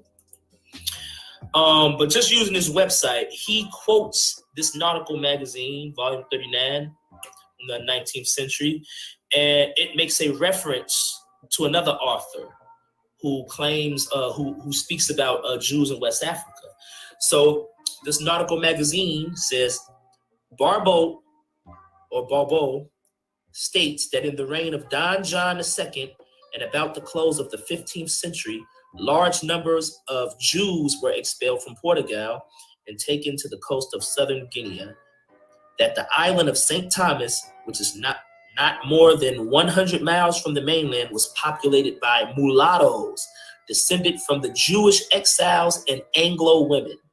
I'm gonna stop right there. This is very important, actually, because he's saying that these Jews came to Africa and created mulattoes who are living on the island of, they call it Sao Tome or St. Thomas, excuse me. It goes on to say more about Jews in Angola and different people, but I want to focus on what Dante zeroed in on. You know, he's showing a map here of Guinea, Senegambia. We know it's Senegambia, Guinea, this coast here. And he talks about the Hebrews, the people, because he wants to focus on how the Hebrews are Black. So focusing on mulattoes, you know, mulattoes, they're descendants of two different races, usually Black and white. So let's see what Dante has to say about mulatto Hebrews in West Africa. He says the descendants of the Jews living in Sao Tome and Principe are described as mulatto. If you're not familiar with the term, it is a term used to describe a person mixed with Black and white. Many people find the term to be offensive. However, it is a major piece of evidence because the writer points out that the women were Anglo, meaning white. When he says Anglo, he's referencing Anglo-Saxons. Those will be the people of Britain and so forth. So he is saying that he gets out of this that the women were white because it says Anglo here. By process of elimination, it means that the Jewish men spoken of in the text were Black. This is important because a lot of Hebrew Israelites, well, a certain amount of them, they maintain that the Anglo-Saxons were Black. So here, if Dante Fortson is taking a stance or interpreting this as saying Anglo meaning white, if he's trusting this source, then this would mean for this to be true, he has to disagree with the notion that Anglo-Saxons are Black. Furthermore, he is trusting the veracity of this author to have made this post. He have to have believed, at least given some credit to the Nautical Magazine. So this would be a secondary source, however, because the source itself is referencing this man Barbeau. So I wanted to see what the author said himself out of his own mouth.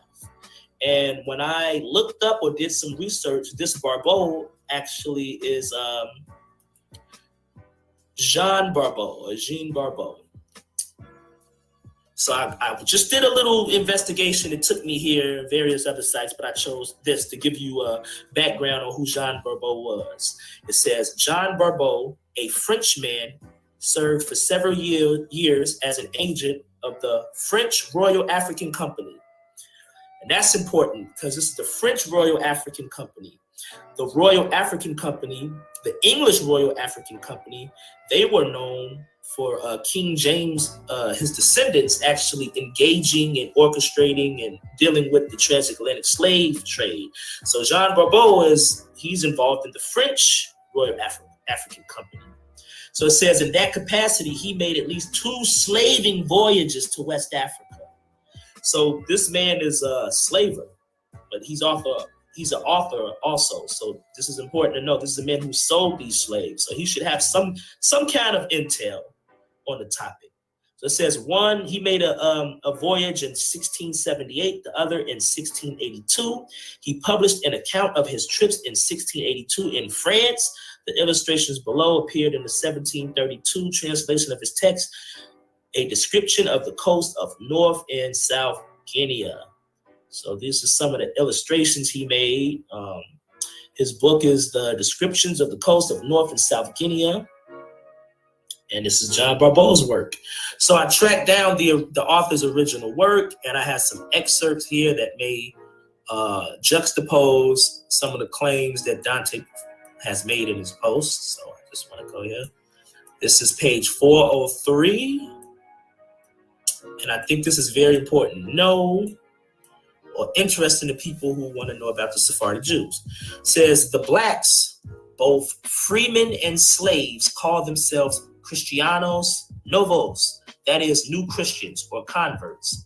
And many of them, as well as the mulattoes, are brought over from Brazil and Angola, besides the natives of the island who all speak Portuguese. So the reason I brought this up is to be fair, because I know if anybody actually went to this text, they would probably look at this and say, well, the blacks are the new Christians, because, you know, new Christians is also like a term for Jewish converts to Christianity, Jews who kept their Judaism secret. You have black people here. They're all called Cristianos Novos, because some of the inhabitants of Africa, they were brought to the Senegambian coast, or just on the mainland themselves. They came across the Portuguese, and some of them they converted to Christianity, and this is what they were called. Some of them were free, some of them were slaves. Some of them were brought from Brazil and Angola, actually, back over into Africa, and they lived there, and they were known by this title. So just in case, you know, anybody want to know, yes, there were black people that were Cristianos Novos, not just Jews or any other people living there that may not have been black. So I go to page, same book, Barbeau. I'm going to page 404. And when I read down here, it speaks about Sao Tome, and it might speak about the Jews and the mulattoes. Here it says, the first design of settling there, this is Sao Tome, was in the year 1486.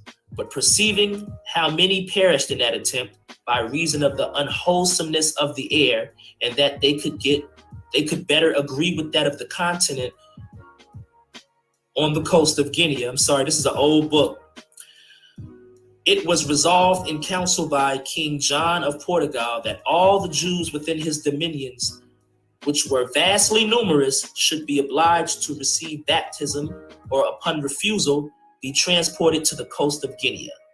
Accordingly, an edict was set forth, and many of those who would not comply were shipped off and set ashore in Guinea, where the Portuguese had already several considerable settlements and a good trade.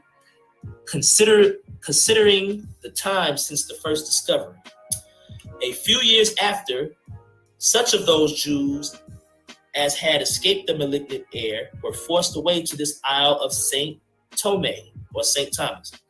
There married to black women fetched from Angola in great numbers, with near 3,000 men of the same country. From those Jews married to black women in process of time proceeded mostly that brood of mulattoes at this day inhabiting the island. So here, instead of Anglo, we see it's a misnomer for Angola. And we And hear, read that one more time, please, for the audience. I got you. A few years after, such of those Jews as had escaped the malignant air were forced away to this Isle of Saint Thome. There married to black women fetched from Angola in great numbers with near 3,000 men of the same country. From those Jews married to black women in process of time proceeded mostly that brood of mulattoes at this day inhabiting the island. So at this time, you have mulattoes who Barbo is actually saying descending from black women and those Jewish men who creates the mulattoes. So Dante, go back to what he was saying, his interpretation was that these mulattoes came from Jewish men and white women. He said the descendants there are mulatto. If you're not familiar, it's a person of mixed black and white race. He said, major piece of evidence is the writer points out that the women were Anglo, when actuality, if you go to the source, it says black women fetched from Angola. So what we have here is one, the actual source that he uses is quoting the primary source, which Dante should have went to instead of using a secondary source. And he would have seen that his interpretation was actually the exact opposite. Instead of it being black men and white, seems to be white men, white male Jews, and black women from Angola who produce a mulatto class there. And I have another portion. So in other words, the secondary source is misquoting the primary source. Absolutely. Or at the very least, it's an error. At the very least, to grant the secondary source the benefit of the doubt, there could have been a typo in the secondary source quoting the primary source. Because when we look at the primary source actually has Angola or Angolan women rather than Anglo women. Yeah, so or maybe at some point Anglo was short for Angola back then, and they just dropped that at some point. But I mean, it would make a lot more sense than, for one, British people just donating their women to Iberian people. Like these men that's being banished here, they're banished. They're lowlifes in the eyes of Europeans. So why would they grant them with their women? You know, doesn't make sense for the Anglo-Saxons to contribute in any way, especially if you think the Anglo-Saxons are black, which I don't think Dante does. Either way, it doesn't make sense. Mm-hmm. I want the audience out there to catch something. If mulatto means black and white, according to Dante Fortson's own criteria, if mulatto means black and white, and we see here that the women are being identified as black, that only leaves one possible conclusion. Again, according to his criteria, if the women are black, the men are... They're white. As a matter of fact, for those interested in genetics, if you look up the genetics of the people of Cape Verde, you'll see a great admixture, and you'll see a lot of the male Y DNA haplogroups pointing back to Europe and places like Spain. They have that Jewish ancestry actually. Yep, they actually do. As a matter of fact, these people were called the Lancados actually, and that's a whole nother video to deal with. But the Lancados were very important in the Senegambian coast. I just want to go to another portion of this book before I use another source to supplement this claim of mulattoes in West Africa, mulatto Jews. I want to go to page 408 in Barbeau's book, where he talks about Sao Tome, the island. He says, the islanders are a mongrel people. As I have already hinted, white Portuguese descended from the first inhabitants of the island, when it was settled. And he adds, Portuguese mulattoes also descended from the proscribed Jews, sent thither at the beginning of the colony, and married to black women sent from Angola. So we have this again, Angola, both free, besides a vast number of blacks and mulattoes not free. Transported also from Luanda de Sao Paulo, and the island could be cultivated. Well, yeah, it also talks about different other people the more you go down. But if I could chime in very quickly, there was another section in the book. I think it was the Lemaire book that talks about the women, and it uses a specific term. Right? Oh, yeah, it yes. uses a specific term. Yes, I have. That's my next actual source I wanted to go to. But to go over this again, this here in this book says that the Jews sent thither at the beginning of the colony married to black women sent from Angola, and it talks about the Portuguese mulattoes. See here, Portuguese mulattoes also descended from the proscribed Jews sent there at the beginning of the colony and married to black women. So these mulattoes are the descendants of Jews and black women. This book here, I have it right here. You can see it up here. This is the title of the book, The Voyage of Sieur Lemaire and the Canary Islands, Cape Verde, Senegal, and Gambia. So this is the Senegambian coast. And he also, I guess, went to the Canary Islands. Here, he is describing various peoples who he's seen. He has the Gelofs or Jelofs. This is in Senegal. Anybody know the word Jelofs or Gelofs or Jollof rice? He talks about the Sorare. He talks about the kingdom of Barbans. But here's where I want to put my focus. Right here, he says, besides these three nations, and there is another, who are a sort of Portuguese, a nation who named themselves so because they were formerly subject to them, and are descended from those who first inhabited this coast. After the discovery of it, from the negresses whom they married were born the mulattoes, from whom are descended a more swarthy race.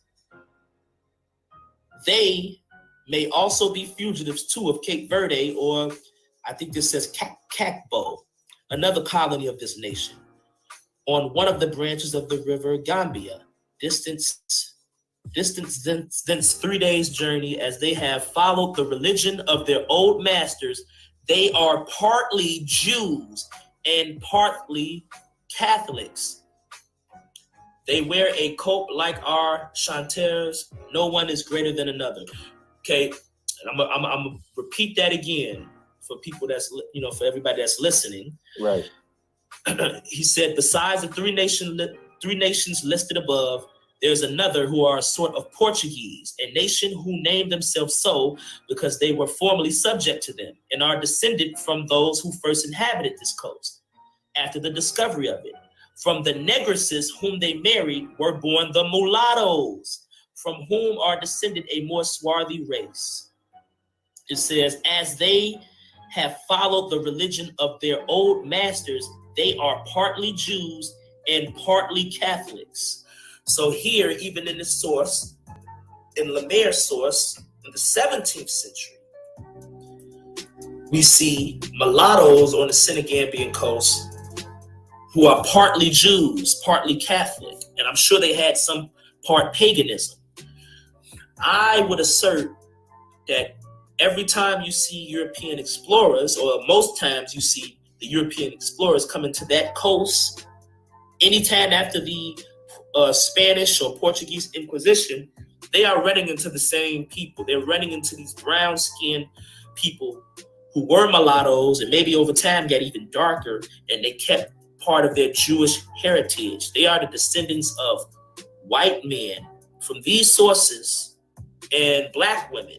We see it. It says negresses. That is the term for female black women. And we have also in the previous source, Angolan women who create mulattoes with these Sephardic Jews. So this actually is in stark contrast to Dante's findings, and I want to bring this to his attention. I don't know if he knows this. I don't know if anybody else has tried to bring this to his attention or have they successfully got his attention. But his entry, or at least in this instance, what he's saying about the ethnicity of the Sephardic Jews, it's in question. It's actually, I would say, it's been refuted by historical sources that maybe he needed to dig deeper into to find this out. Yeah. Yes, absolutely refuted, man. Absolutely, positively debunked.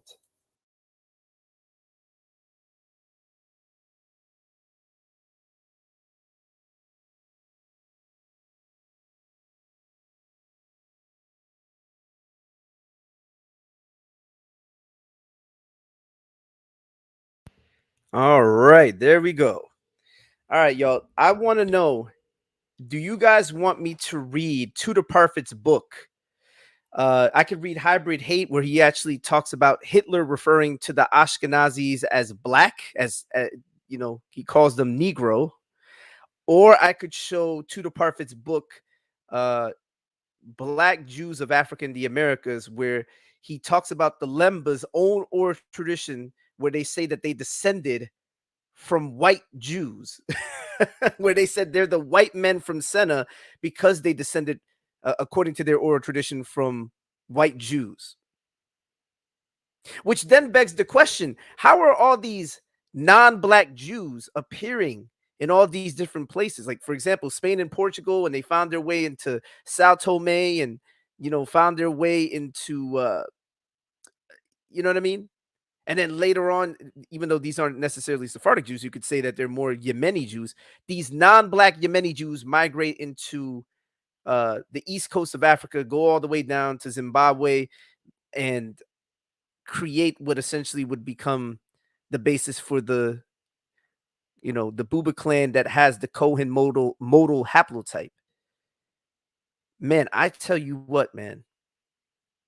If you guys want me to read that, type one, and I will read the one with Tudor Parfit saying that the Lembas descend from non-black men, that they descend from white men, basically. All right, let me know. And if you guys want me to read that, if not, then I'll just end the stream and we could definitely get to that another time. So if anyone wants me to read it, definitely voice your opinions right now. In the meantime, what I'm going to do very quickly though is okay, so you guys do want me to read it? Okay, so I'm going to read it right now, y'all. Matter of fact, I'll read everything. I did it last time, but I'm going to do it again because I'm sure that there are Hebrew Israelites that are listening now. And unfortunately, some of these guys aren't doing their due diligence in researching a lot of their claims. They're just parroting a lot of this stuff from other people like Dante Fortson, who himself doesn't vet his sources well. So I'm going to go ahead and show this. Oh, that's right. I got my keyboard disconnected. My bad. I don't know what just happened. Disconnected my keyboard. All right. Connect that. Give me a second. So I'm gonna read matter of fact, I'll read the article. I mean, I could read Hybrid Hate and I could also read the article. Do a little bit of both. Just give me a second, y'all, while I load this up so I can start reading the book. All right, here we go. Make sure this is the right book. Yep. All right, here we go. Gonna X out of this. And I believe it's on page. Let's see, what page was that? Give me a second. And enlarge this text. All right, give me a second, y'all. I'm gonna make my screen very large. All right. I'll just give me a second. I will show the relevant portion in this book. Give me 1 second, y'all.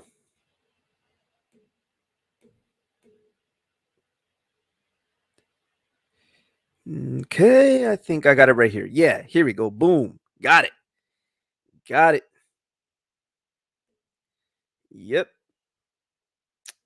And I actually have a paper where he says that these people have an oral tradition where where he literally says they descend from white Jews. All right. So I'm gonna go ahead and show the book. So this is from Black Jews in Africa in the Americas, to the Parfit, the one that they like to make appeals to. That same guy, he actually shoots them down. Especially if you would have seen his interview on the Dagger Squad channel, where he actually said that Ashkenazi and Sephardic Jews descend from the same people group. Okay, here we go. So let me go ahead and do something real quick. Pull this up. All right, so yes, it is showing. All right, so I believe this is page. What page is? Oh, give me a second, y'all. I don't know what just happened there. No, that's not what I want to do. Oh, I just lost my place. All right, give me a second. I'm gonna do this one more time. Yep, technical difficulties, y'all. Technical difficulties. All right. I'm gonna pull it up again one more time. Hopefully, this time it doesn't mess up. Give me a moment. And here we go. Second time's a charm. All right. What I want to do is get the page number, but I'm gonna have to. So there it goes again. All right. So I believe it's 157, if I'm not mistaken. No, it's 150. What was it? Page was that? I believe this is 159. So it's page 159 in the book. I believe he mentions it again later on. Now it says no matter that the outsiders usually commented on their paler skin. Actually, let me. I feel like I'm maybe start a little bit up here. The Lemba themselves are emphatic about looking Jewish. I love my people, a Lemba woman told me in Soweto in 1989. We came from the Israelites. We came from Senna. We crossed the sea. We were so beautiful with beautiful long Jewish noses and so proud of our facial structure. We no way wanted to spoil our structure by carelessly eating pig or marrying non-Lemba Gentiles. Even though they did marry non-Lemba, because if you look at their genetics on the maternal side, they have sub-Saharan African DNA on the maternal side, and yet the paternal side on the Buba clan, the specific members that have the Cohen modal haplotype, they're J. During fieldwork carried out in 2003, I discovered that in one Zimbabwe village, the majority of Lemba respondents maintained that their quote-unquote Jewish noses were one of the most important things about them, one of the most important things in their lives. No matter that the outsiders usually commented on their paler skin, they were always unequivocally tagged as quote-unquote Black Jews. But this color designation certainly sits uneasily with the Lemba's own view of themselves. If you ask a Lemba villager who is black round here, he will point at some Shona village far away over the hills and mutter, "Ah man, those Wa Senzi people up there, they are black." However, I hope it doesn't skip too far. However, Lemba frequently refer to themselves as the Varungu Vakaba Sena, the white men who came from Sena, and frequently make fulsome allusion to the remarkable and attractive lightness of their own skin. So let me actually see. Let's see. My own engagement with the Lemba, which started in 1987, resulted in a book that connected them with the Islamization and Arabization of the east coast of Africa. There were no written records that indicated to me anything about their ultimate origins beyond the eastern coast of the African continent. The trail, as far as I was able to determine it, stopped at the Indian Ocean. There was similarly nothing to suggest that they were of Jewish origin, although there was a good deal to suggest that the religion they had practiced prior to the colonization of the areas in which they lived had much in common with the religion of the ancient Israelites. Indeed, their religion, insofar as it was possible to reconstruct it, was not entirely dissimilar to the religion of Beta Israel prior to their Judaization, and it was not dissimilar either to the various constructions, of Israelite type pre-colonial religions throughout Africa. But keeping in mind who they said they descended from, right? Let's see. I believe there should be another one. Let's see, where was it? I think it's on 63, if it's not mistaken. Yeah, here we go. So it talks about they have the Cohen modal haplotype. All right. Yeah. So this is important because you got those ignorant folks on Dante Fortson's side of the fence that don't bother doing fact checking. And then now it says Jenkins wrote, hold on a second. The basis of samples of DNA from 49 Lemberman, Jenkins wrote, what was a historic article, was published in the American Journal of Human Genetics, page 59, 1996. The results of the paper were that 50% of the Lemba Y chromosomes tested were Semitic in origin, 40% were Negroid, non Semitic, and the ancestry of the remainder could not be resolved. Jenkins noted these Y-specific genetic findings are consistent with Lemba oral tradition, and analysis of the history of Jewish people and their association with Africa indicates that the historical facts are not incompatible with theories concerning the origin of the Lemba. The following year witnessed the publication of a quite different genetic study. Let me just scroll down. Based on a number of Jewish groups worldwide, which would prove to be extremely useful. This study made use of 2Y chromosome markers and constructed haplotypes for 188 male Jews, which showed that a specific haplotype was common among the heredity Jewish priestly caste, the Kohanim, who, according to the Bible and Jewish tradition, are patrilineal descendants of the founder of the priestly clan, Aaron, the brother of Moses. The following year, another study extended the Y haplotype to include 5 further markers, and this time Thomas et al. Found a more specific haplotype in the Kohanim, which they termed the Cohen modal haplotype, CMH. The CMH is found in members of the Jewish priesthood, 56% in Sephardi Jews, 45% in Ashkenazi Jews, and between 3 to 5% in general Jewish non-priestly families. The author inferred from this that the CMH was probably a constituent of ancestral Jewish populations, and calculated that this marker arose 106 generations ago at about the time of Moses, according to the biblical account. So the same way they like to make appeals to those Lemba Jews, these Sephardic and Ashkenazis have it in the 56 and 45 percentile range.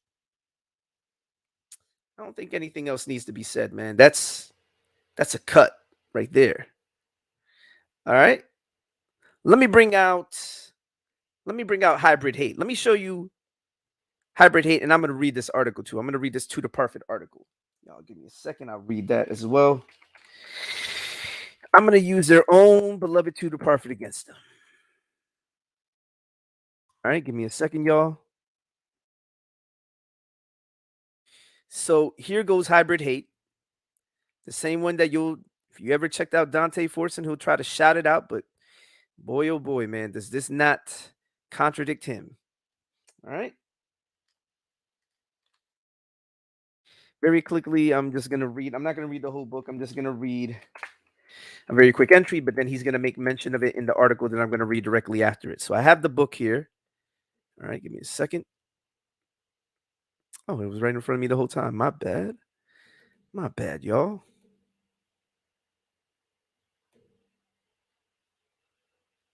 So I am going to read this, and I'm going to read the article, and I'm probably going to end the stream. All right. So I'm going to go all the way. Matter of fact, I wonder if this thing will let me go to the first page very quickly. Feel like I got to scroll through all this book. I'm going to let y'all see the book for yourselves, man. So y'all can see that I actually have the book. Because you got these guys talking about the book, and some of them probably haven't even read the book. All right, here we go.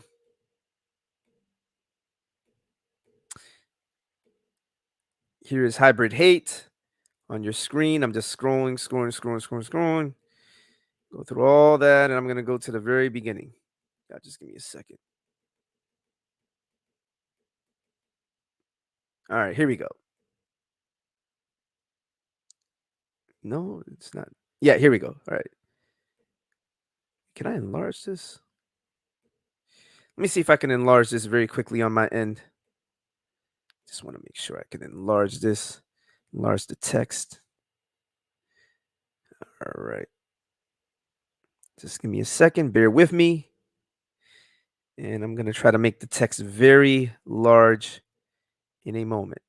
Yes, there we go. That's what I want. That's what I want. Yes, that's what I want. All right, no. Oh, maybe that might be too big. Hold up, y'all. It's going to be a little too large. Oh, I could have just did it that way. Hold on. So what I'm going to do momentarily is show you guys this book. I'm going to try to zoom in. This thing will let me zoom in. I'm going to try to go. Oh, that's perfect. That is perfect right there. That's what I wanted. All right, so check this out, y'all. Here we go. This is from Hybrid. This is from Hybrid Hate from To the Parfit. We're going to go to the relevant page if I could. Oh, man. I got to close these windows. I got a whole bunch of windows open, y'all. My bad. Got a bunch of unnecessary windows open.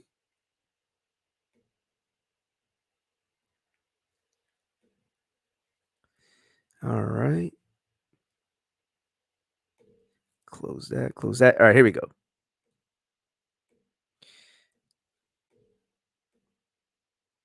Oh, it's not letting me do this for some reason. Okay, there we go. Now I fixed it. So this is Hybrid Hate, y'all. Look what it says right here. If I could go back.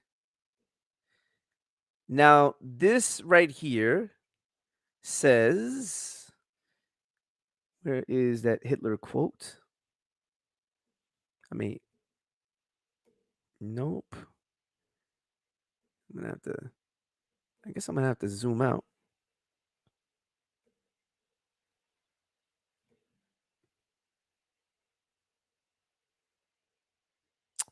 Let me see. Where's that Hitler quote? Let me see. Might be on this page right here. Give me a second. Let me go back. Nope. No, it should be on this page. Hold on a second. All right, let me do something to the text.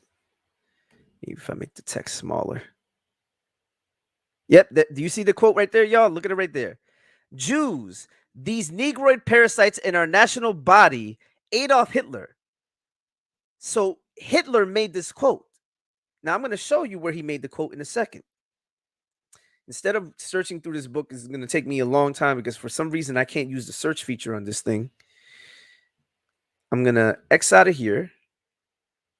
And I'm going to go to the relevant article. So this is To the Parfit's article. So I got it right in front of me, y'all. So this one is not going to take very long for me to pull up in a second. I could just close this window. Let me close this. And yeah, there we go. So this is To the Parfit's article. entitled Are Jews Black? See right here. I'm gonna try to zoom in, and there we go. Hopefully you guys can see. All right, let me make sure everyone can see because I gotta check on my side. All right. Are the Jews black? Right now, if we go all the way down here, matter of fact, I want to show you guys something. This is how Germans depicted Ashkenazi Jews. Notice the woman is white. Notice the Jew is black. Look at this right quick. Even though we know Ashkenazis weren't black, but look at this. From the middle of the 19th century until the Nazi period, the idea that Jews were multicolored played into the burgeoning idea that if you look hard enough, all Jews were actually black. You heard that? All Jews were actually black, even though they weren't actually black. They were black in the sense that they had black blood, and they were also black in the most literal sense that their skin was black, even if you could be lulled into thinking it was a kind of white. In my book, Hybrid Hate, Conflations of Anti-Semitism and Anti-Black Racism from the Renaissance to the Third Reich, I examine assumptions about Jewish color for hundreds of years, which culminated in the absolute and fundamental Nazi conviction that Jews were quote-unquote Negroid, the Ashkenazis. The color of skin was a minutely studied subject in the 19th century. One of the greatest authorities on pigmentation was the Englishman John Badeau. He had served with distinction in the Crimean War in the British field hospital made famous by Florence Nightingale. And while he was there, did a physical anthropological study of the skins of the multinational population incarcerated in the hospitals of Dandernel, and subsequently went on to analyze the eye and hair colors of peoples of Europe, and thereby laid the foundation of the Great Pigmentation Surveys, which would be carried out in Germany and elsewhere in Europe in the last decades of the 19th century. One of those achievements was to create a meticulously annotated quote-unquote index of nigricence of the population of Great Britain. Jews scored fully 100% on his nigricence index. Keep in mind, these are non-black Jews, by the way. An even larger pigmentation study, which involved nearly 7 million school children, was carried out in Germany shortly after German unification in 1871 by the distinguished German scientist Rudolf Virchow. The teachers were provided with a set of instructions that required the children to stand in line with the blondest haired children at one end and the darkest haired children at the other, in a continuum of hair color. This way, the children learned that there was a hierarchy of color. In the Virchow study, skin color was quote unquote shown to be a function not only of what was visible, but also of the relationship between hair and eye color.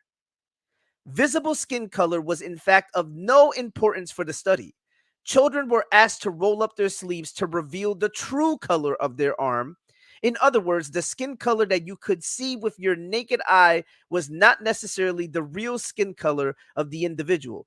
For that, you would have to have some specialized knowledge and partially undress him or her. And there were quote unquote scientific ways of determining what skin color actually was. The fascination with Jewish color came at precisely the point at which emancipation had finally come to the Jews of Reich. However, it was also the point when the hatred of Jews was being increasingly expressed in not social, religious, or economic, but in racial terms. One of the catalysts for this development being Wilhelm Marr, who in 1879 introduced the term anti-Semitism into the world's political lexicon. Marr had started his political life as an anarchist. He had no particular anti-Jewish views and in fact had 3 Jewish wives, one of whom he loved to distraction.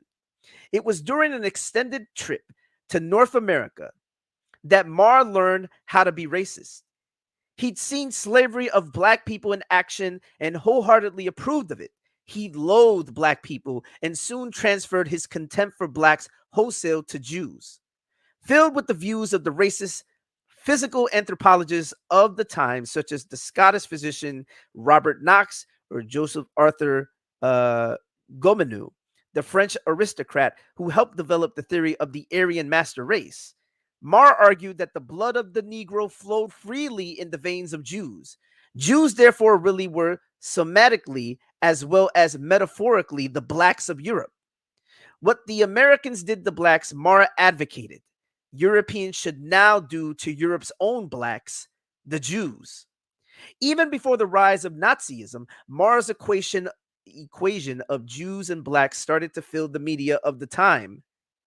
Theodor Frisch, the publisher of the anti-Semitic German magazine Hammer, explained that Jews' loathsome characteristics could only be explained through their African ancestry.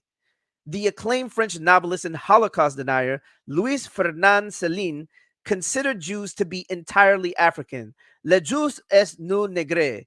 La race semite ne existe pas. The Jew is a Negro. The Semitic race does not exist. You hear that? This is what they thought. The Semitic race does not exist.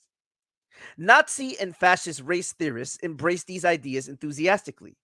There was a broad consensus among Nazi, Vichy French, and Italian fascist anthropologists that there were marked Negroid elements in Jews. These ideas were also present in the United States. The Ku Klux Klan regularly lumped blacks and Jews together, as did many homegrown American race theorists. In 1910, Dr. Arthur Talmage Abernethy, the author of some 50 books, published The Jew, a Negro, in which he stated categorically that, quote unquote, the Jew of today, as well as his ancestors in other times, is the kinman and descendant of the Negro. But by the way, in the same book, he says that they were the descendants of a different Negro class than that of West and Central Africa. He actually made distinctions between the two classes. Much of the inspiration for the discriminatory legal codes enacted against Jews, blacks, and others by Nazis came from the Jim Crow laws. However, the main problem with American racial legislation from a Nazi perspective was that Americans did not formally include Jews in the category of quote unquote coloreds. But in 1934, Ronald Freisler, later the presiding judge of the Nazis' People Court, noted that this omission didn't really matter. The American legislation could be used without much modification because, as he put it, quote, any judge would place the Jew along with the coloreds, even though they look outwardly white, end quote. Hitler argued that Germany had been deliberately, quote unquote, negrified by the Jews, whose intent was to weaken and destroy German society through racial contamination. In Mein Kampf, he wrote of the Jews, quote, systematically, these Negroid parasites in our national body corrupt our innocent, fair-haired girls and thus destroy something that can no longer be replaced in the world, end quote. As Jews today confront charges of white privilege and lament the deteriorating relationship between African Americans and American Jews since the glory days of Jewish participation in the struggle for civil rights, both groups might dwell for a moment on the thought that the color of Jews and blacks has only recently been uncoupled. The hatred of Jews and the hatred of blacks have been the hatred of Jews and the hatred of blacks have a common origin. It is indeed a hybrid hate. It's a cut. It's a cut, Hebrew Israelites. So I see we have someone in here. So Ma'azan. All right, Ma'azan, can I ask what your beliefs are? I believe I'm an Israelite. Are you African American? Well, how would you define African American? Exactly that, African American. Like African or American? Well, African American denotes that your ancestors were taken from the west and central part of Africa. So, are you African American? If that's your definition of African American, then yes. Ah, I see. Are you of the belief that all African Americans, the people that I just mentioned, are Israelites? Well, that's hard to put a big thumb stamp on everybody, you know. Some Are the what you will majority call, the majority of African Americans Israelites, according to you? again, that's hard to put a big thumb stamp on there because there are some what you will call Africans, or I don't know, people of color already here. So to just lump them with everybody else, and So even west, so, so Western Central Africans and the descendants of Western Central Africans who were taken as slaves, are those people Israelites? again, I'm going to say you like this: those that believe that they're Israelites, I'm going to say those are Israelites. Oh, so British Israelism cats that think that they're Israelites? Well, Paul went to Britain, didn't he? But that's not my question. My question is that do you believe the people who say that the true Jews are white, that the 10 lost tribes are the European peoples, do you agree with their assertion that they're the true Jews and that the British people are the real Israelites? Well, Paul went to Britain, so there are some Israelites in Britain. But Wait a minute, wait. Hold on a does it second. have to do with skin color? Uh, I wouldn't say. can I ask you something? When you say Paul went to Britain specifically, can you tell me where it says Paul went to Britain? Yeah. You ever read Acts 29? Acts 29. Let's go to Acts 29. All right. Let's do that real quick. I just want to make sure I know what you're quoting. What verse are you thinking of in Acts 29? What verse are you thinking of in Acts 29? Give me 1 second. I'm gonna put myself on mute.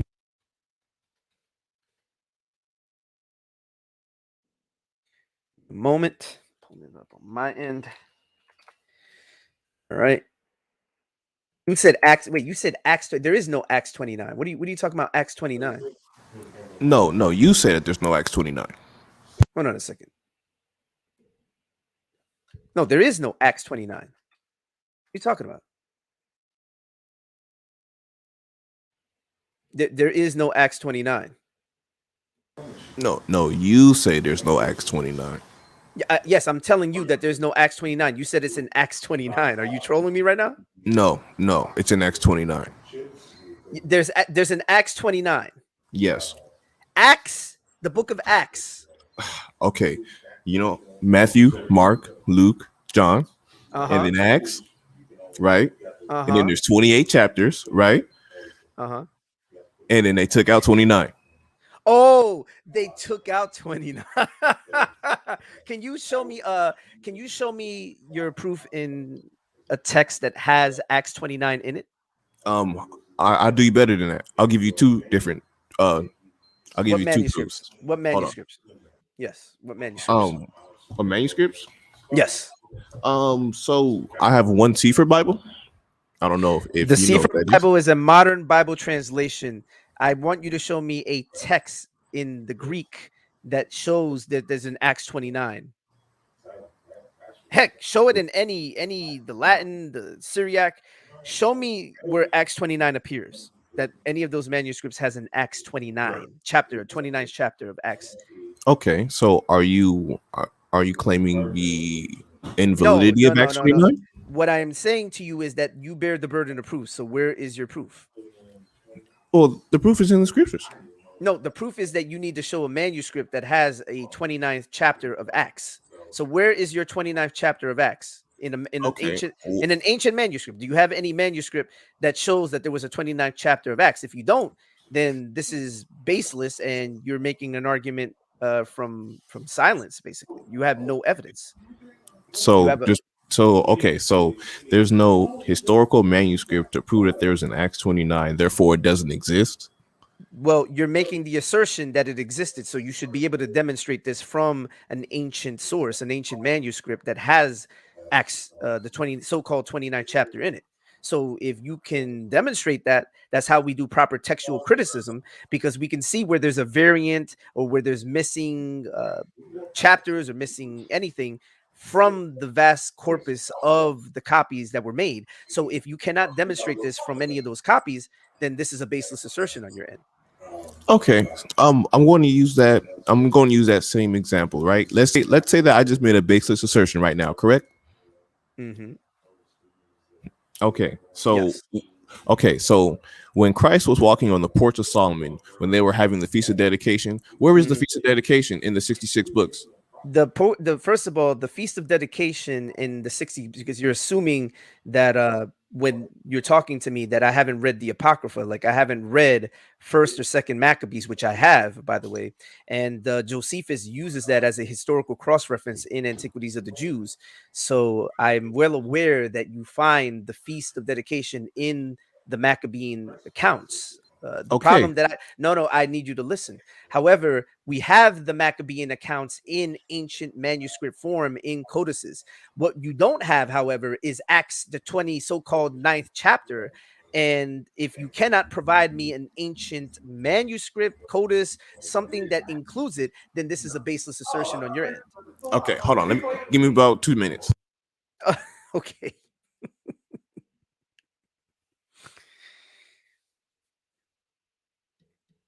This guy needs 2 minutes, man. Yo, I'm gonna end this live stream if you don't come out and bring your evidence, man. I'm gonna just, because I'm already going on close to 3 hours. So either you bring the evidence now, or you can just say, look, I don't have any evidence. This is just me assuming it, or unless you found this on some conspiracy website that asserts it. And if they assert it, then guess what? You bear the burden of proof to demonstrate it, um, or to validate their claim. And if you can't, then this is a baseless assertion. You can't use this argument.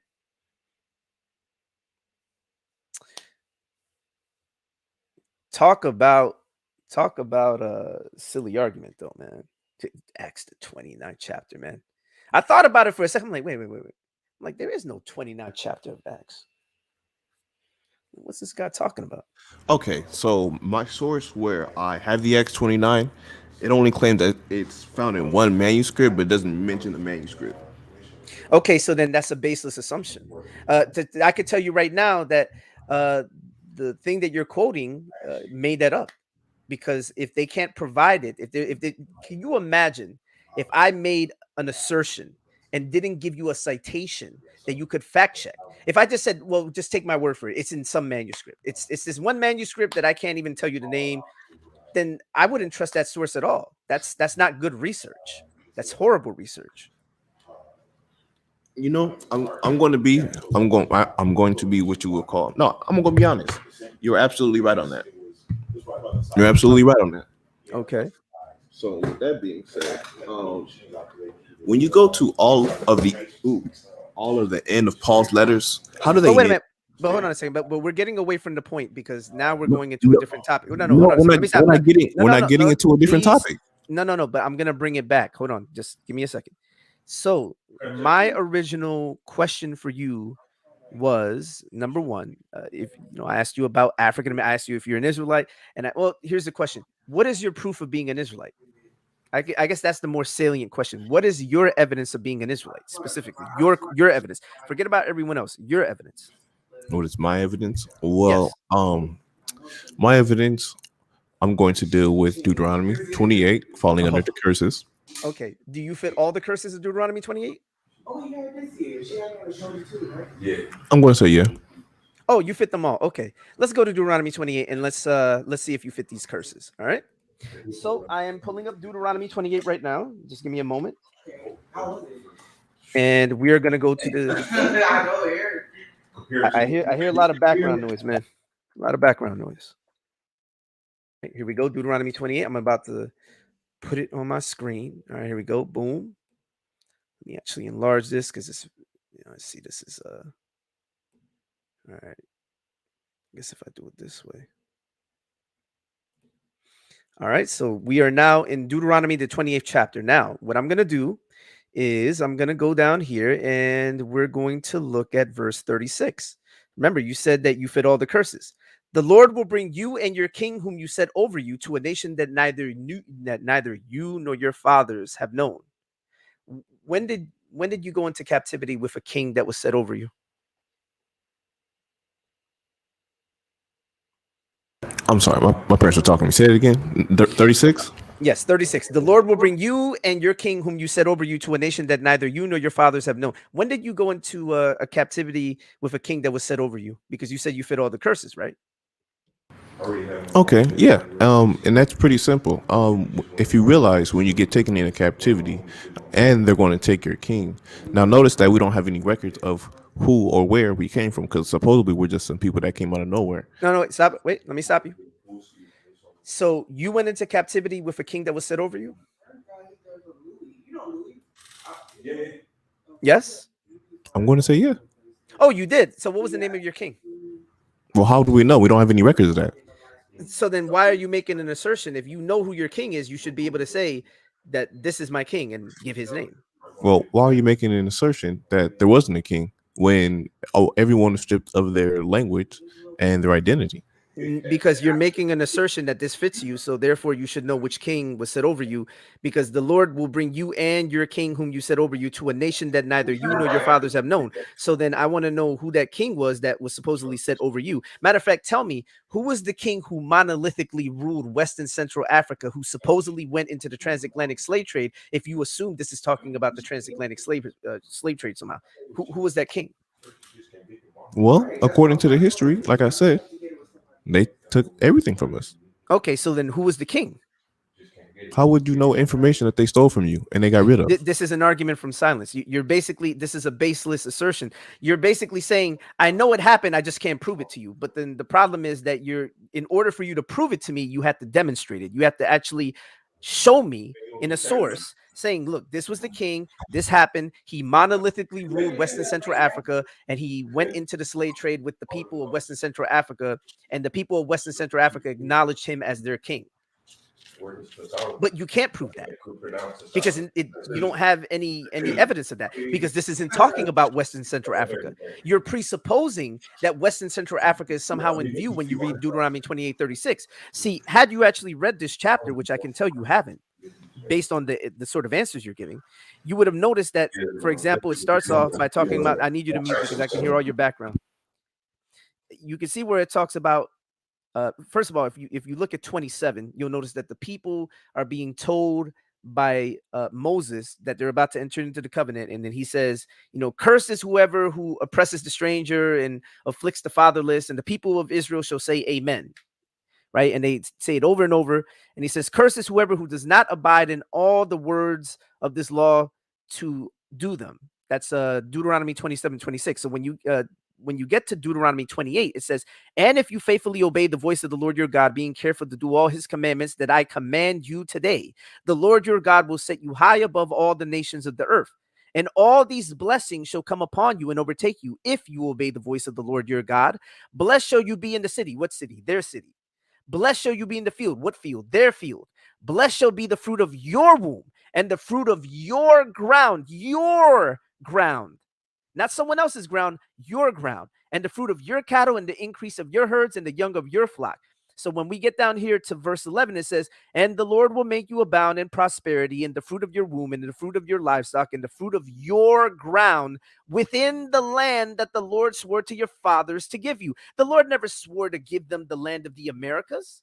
So this can't logically be talking about the Americas as a blessing, because the curses are the reversal of all these things, and they're taking place in the land. Because the promise, the land of milk and honey, the promised land, was just that. It was the promise that was made to the patriarchs and is being fulfilled in the people of Israel. So when we get down here to the curses, you're going to notice that the curses, look what it says right here, 21. The Lord will make the pestilence stick to you until he has consumed you off the land that you are entering to take possession of it. Now, when we get to 52, it says, they shall besiege you in all your towns until your high and fortified walls in which you trusted come down throughout all your land. And they shall besiege you in all your towns throughout all your land, which the Lord your God has given you. So this logically could not be talking about West and Central Africa, because according to your presupposition, the people that lived there, who you assume are Israelites, were scattered in there, and that wasn't their land. It was their scattering. The problem is, when we read Deuteronomy 4, you're going to notice that this doesn't fit Western Central Africans, and this most certainly doesn't fit you or the diaspora of the transatlantic slave trade, because look what it says, starting at 20. Well, actually, I'm going to read 27. Look what it says. Deuteronomy 4:27 says, and the Lord will scatter you among the peoples, and you will be left few in number among the nations where the Lord will drive you. And where is this scattering taking place from? Very simple. 22. I must die in this land, and I must not go over the Jordan, but you shall go over and take possession of that good land, the land of milk and honey, the land of Canaan. Take care lest you forget the covenant of the Lord your God, which he made with you, and make a carved image and the form of anything the Lord your God has forbidden you. For the Lord your God is a consuming fire, a jealous God. When you father children and children's children have grown old in the land, if you act corruptly by making a carved image in the form of anything, by doing what is evil in the sight of the Lord your God, so as to provoke him to anger, I call heaven and earth to witness against you today that you will soon utterly perish from the land that you are going over the Jordan to possess. You will not live long in it, but will be utterly destroyed. And the Lord will scatter you among the peoples. Where's that scattering taking place? From the land. And you will be left few in number among the nations where the Lord will drive you. The people of West and Central Africa are the predominant people group there. The people of the Caribbean, the descendants of the slave trade, are the predominant people group. The people of Brazil, where most of the slaves went, the majority of the slaves went, they're the predominant people group. The predominant people group in Panama. Fam, matter of fact, African Americans are the largest singular minority in this country. So the most people are European. After that, African Americans as a singular group, as a singular ethnicity, are the largest. And if you include Afro Latinos and you put them into the equation, that number jumps up higher, because you have a lot of Afro Latinos who will just identify as Latino. Matter of fact, I mean, that's bad, man. That like, there's nothing there in that chapter to remotely hint at the idea, neither in Deuteronomy 4 nor Deuteronomy 28, that's talking about the transatlantic slave trade, man. And if you want to look at 68, let's look at 68 real quick, because I know you're going to talk about 68. Let me show you how this doesn't work in your favor. If you go all the way down to verse 68, it says, and the Lord will bring, matter of fact, 68 starts from 63.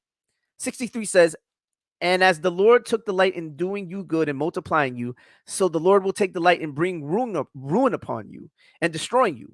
And you shall be plucked off of the land that the Lord, that off of the land that you are entering to take possession of it. Now look at this. Now, I just skipped that one up. Here we go. 68. And no, the Lord, go back. You said it started at 63. Keep reading. Yes, 63. And he will scatter you among all the peoples from one end of the earth to the other. But I'm going to prove this to you, even in the New Testament. I'm going to show you how this is not talking about the west coast of Africa. It's talking about the land of Israel. And the Lord will scatter you among all peoples from one end of the earth to the other. And there you shall serve other gods, wood and stone, which neither you nor your fathers have known. And among these nations you shall find no respite, and there shall be no resting place for the sole of your foot. But the Lord will give you a trembling heart and failing eyes and a languishing soul.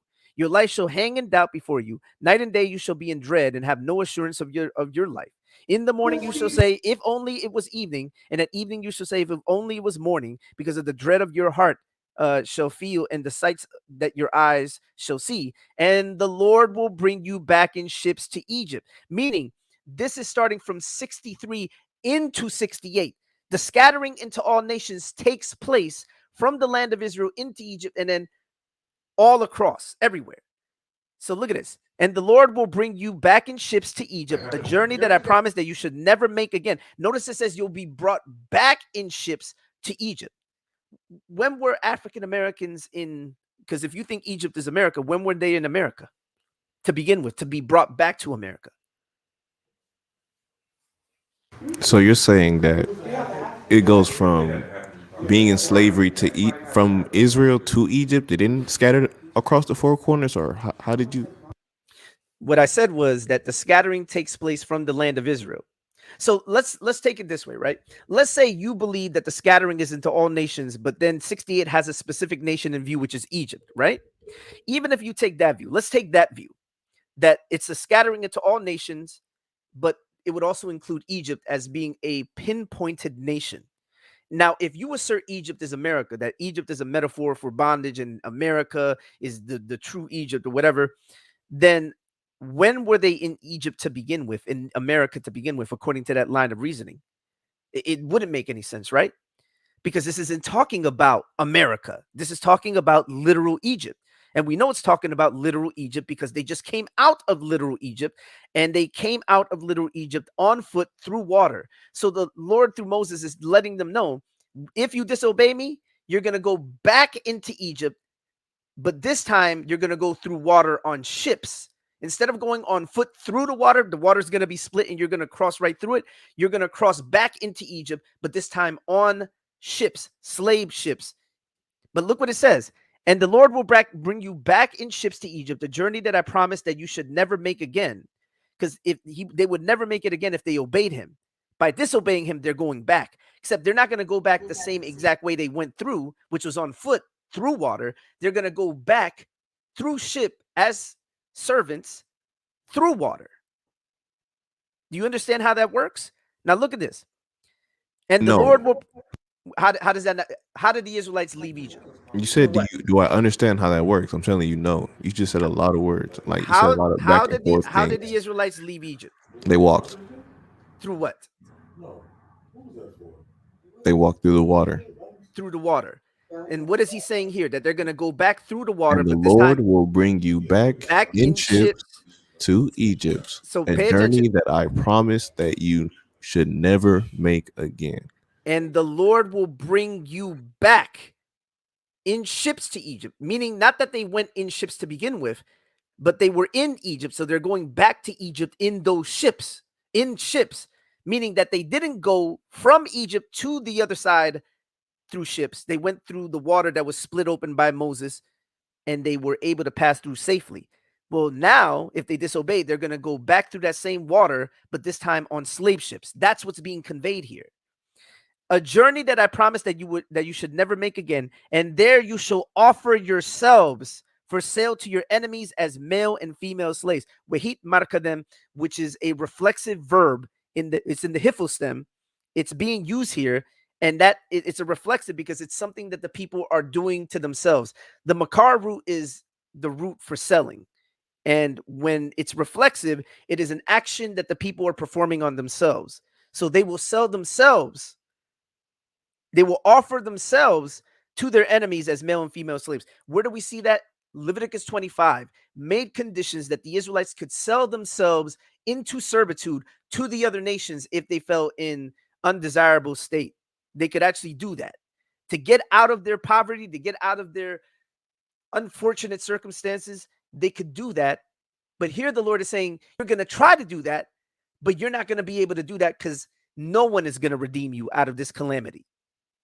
That's what's being conveyed. So look at Leviticus 25 and you'll see the law of servitude. So you'll see that exactly what I'm telling you is in view there. When you said that no one's going to redeem us, that's what you said, right? Because being bought out of your servitude was being redeemed out of your servitude. But here I agree. the Lord is saying there's not basically you No shall one's offer gonna, no one's going to, or you no can one's get gonna yourself no out one's of your gonna buy slavery. you. No, it's not even that. It's no one's gonna want to purchase you. No one's going to purchase you because you're going to be destroyed. What's ultimately being conveyed, because you'll see it in the chapter, that these curses shall pursue you until you are utterly destroyed. Now, utterly destroyed, not as a complete people, because the Lord didn't utterly cast away his people, but rather they're going to be destroyed in the sense of they were in their land, they had everything, and now they're going to lose it all for disobeying. I agree. So they lose everything, right? They get they get brought into slavery, right? And then they are put under bondage by whoever they're in bondage with, and then no one's going to redeem them out of their certain. No, they're going to offer themselves for sale. That's what it's saying right there. They're offering themselves for sale. In other words, they're offering themselves as service because Leviticus 25 made the provision that they could offer themselves as slaves to get out of their calamity. If they were in poverty, the way you got out of poverty in that time was offering yourself as a slave to work for someone else. But he's telling them, you're going to try to do that, but no one's going to buy you. Okay, so when scripture say that they have cast lots for my children, like what does that mean? Exactly what it means. They have cast lots for his children. In other words, that the people, and this is important, the assumption that you have is that 68 is talking about the transatlantic slave trade when it's not. I didn't bring up 68 or the transatlantic slave trade. You did. Here's the casting of lots verse that you should be looking at, and it's in the same Deuteronomy when it talks about your sons and daughters shall go into, here we go, 32. Your sons and daughters shall be given to another people while your eyes look on and fail with longing for them all day, but you shall be helpless. They have sold the daughter for a bottle of wine or something like that. That's in, I believe it's in Joel. That was in reference to that. And we actually see that being fulfilled in the scriptures because I'm going to show you Lamentations. Oops. I don't know why that showed up like that. But when we go to Lamentations 1, look what it says. This is why it's important to actually have read the Bible, man. And I'm going to show you this also in the book of Daniel. So when you go to Lamentations and we go all the way down here, look what it says right here. I'm going to go all the way down. Oops, went too far. Get that verse. Yeah, here we go. 18. The Lord is in the right, for I have rebelled against his word. But hear, all you peoples, and see my suffering. My young women and my young men have gone into captivity. So this took place to the people of Israel, specifically Jeremiah, who's talking here. He's talking about the people of Judah because they went into captivity in several waves. And we know that because if you read the book of Jeremiah, he talks about that. Now, when we go to Daniel 9, look what it says. Oh, I don't know why it's doing that, man. Why that thing was. Here we go. So when we go to Daniel chapter 9, look what it says right here. Going now down here. Let's see. Yeah. Starting at 6. We have not listened to your servants, the prophets, who spoke in your name, and to our kings, our princes, and our fathers, and to all the people of the land. To you, O Lord, belongs righteousness, but to us open shame, as at this day, to the men of Judah, to the inhabitants of Jerusalem, and to all Israel, those who are near and those who are far away, in all the lands to which you have driven them, because of the treachery that they have committed against you. Keep in mind, the northern kingdom went into exile first at the hands of Assyria, then the southern kingdom went into exile at the hands of Babylon. So this is after Babylon has been defeated, and the 70 years has been, the time of 70 years, which is what they were in captivity for, was up. And here Daniel is asking the Lord, for his mercy. To us, O Lord, belongs open shame, to our kings, to our princes, and to our fathers, because we have sinned against you. To the Lord our God belongs mercy and forgiveness, for we have rebelled against him, and have not obeyed the voice of the Lord our God by walking in his laws, which he set before us by his servants, the prophets. All Israel has transgressed your law and turned aside, refusing to obey your voice. And the curse and the oath that are written in the law of Moses, the servant of God, have been poured out upon us because we have sinned against him. He hath confirmed his word, which he spoke against us and against our rulers who ruled us, by bringing upon us a great calamity. For under the whole heaven there has not been done anything like what has been done against Jerusalem, as it is written in the law of Moses, Deuteronomy 28. All this calamity has come upon us, yet we have not entreated the favor of the Lord our God, turning from our iniquities and gaining insight by your truth. Therefore, the Lord has kept ready the calamity and has brought it upon us. For the Lord our God is righteous in all the works that he has done, and we have not obeyed his voice. So, right there, we actually see these fulfillments happening in Scripture. However, you cannot in any capacity demonstrate that this is talking about the transatlantic slave trade or your people group, because number one, let's start with the most obvious point. Your people group are not Israelites. That's the obvious point. And the reason we know this is because genetics are number one, the biggest dagger against your position, because your people group are genetically related to the very same people groups that people from your side would assert are Hamites. Number one, they come from the same E haplogroup family, which was also in the case of the Ethiopians, it founded their people group. So it would make no sense for the people of Israel to come from the same founding haplogroup that created the Ethiopians. Makes no sense. But let's go ahead. But on the other hand, the Arabs are genetically J predominantly. The Arabs are the descendants of Ishmael, who was the son of Abraham with Hagar. If African Americans were Semites of any kind, whether Edomite, Midianite, Israelite, whatever, they should have the J haplogroup in one of their four major haplogroups, but they don't. None of their four major haplogroups is J, which you would think they should have if they're descendants of Abraham. And if you realize that J is the founding haplogroup of the Semites. All right. So let me do something real quick. So this is, and by the way, those Lemba Jews that a lot of Hebrew Israelites like to make appeals to, the Buba clan that has the marker that they consider to be the Israelite marker, the Kohen modal haplotype, that's J. And not all the Lembas have it. Not all the Lembas have J. Only that specific group. Now, and some, actually that group and some from amongst their ranks too, but the Kohen modal haplotype specifically is also found in Ashkenazis and Sephardic Jews, all those Jews that people from your side call so-called Jews. You know, the Lembas have an oral history that they claim that they're the white men from Senna. Senna was in, I believe, the Arabian Peninsula in the country of Yemen. So, yeah, here we go. So this is Luke 21. Look what it says. But when you see Jerusalem surrounded by armies, then know that its desolation has come near. Then let those who are in Judea flee to the mountains, and let those who are inside the city depart. And let not those who are out in the country enter it. For these are the days of vengeance, to fulfill all that is written. Alas, for women who are pregnant and for those who are nursing infants in those days. For there will be a great distress upon the earth and wrath against this people. They will fall by the edge of the sword and be led captive among all nations. And Jerusalem shall be trampled underfoot by the Gentiles until the times of the Gentiles are fulfilled. But notice, where are they being led captive from? They shall be led captive among all nations, starting from where? Jerusalem. That's why it says Jerusalem shall be trampled. So it starts here.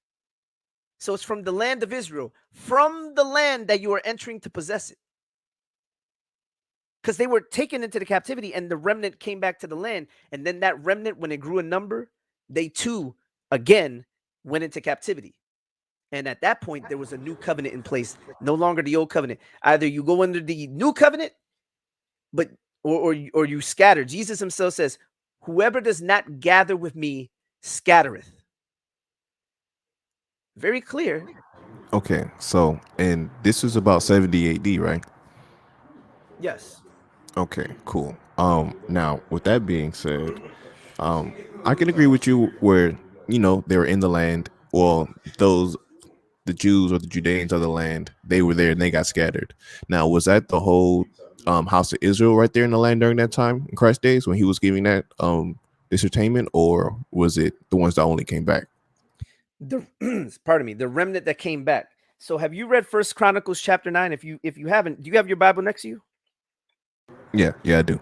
Okay, pull First Chronicles chapter 9 and read verses 1 through 3 for me, please. First Chronicles chapter 9, 1 through 3.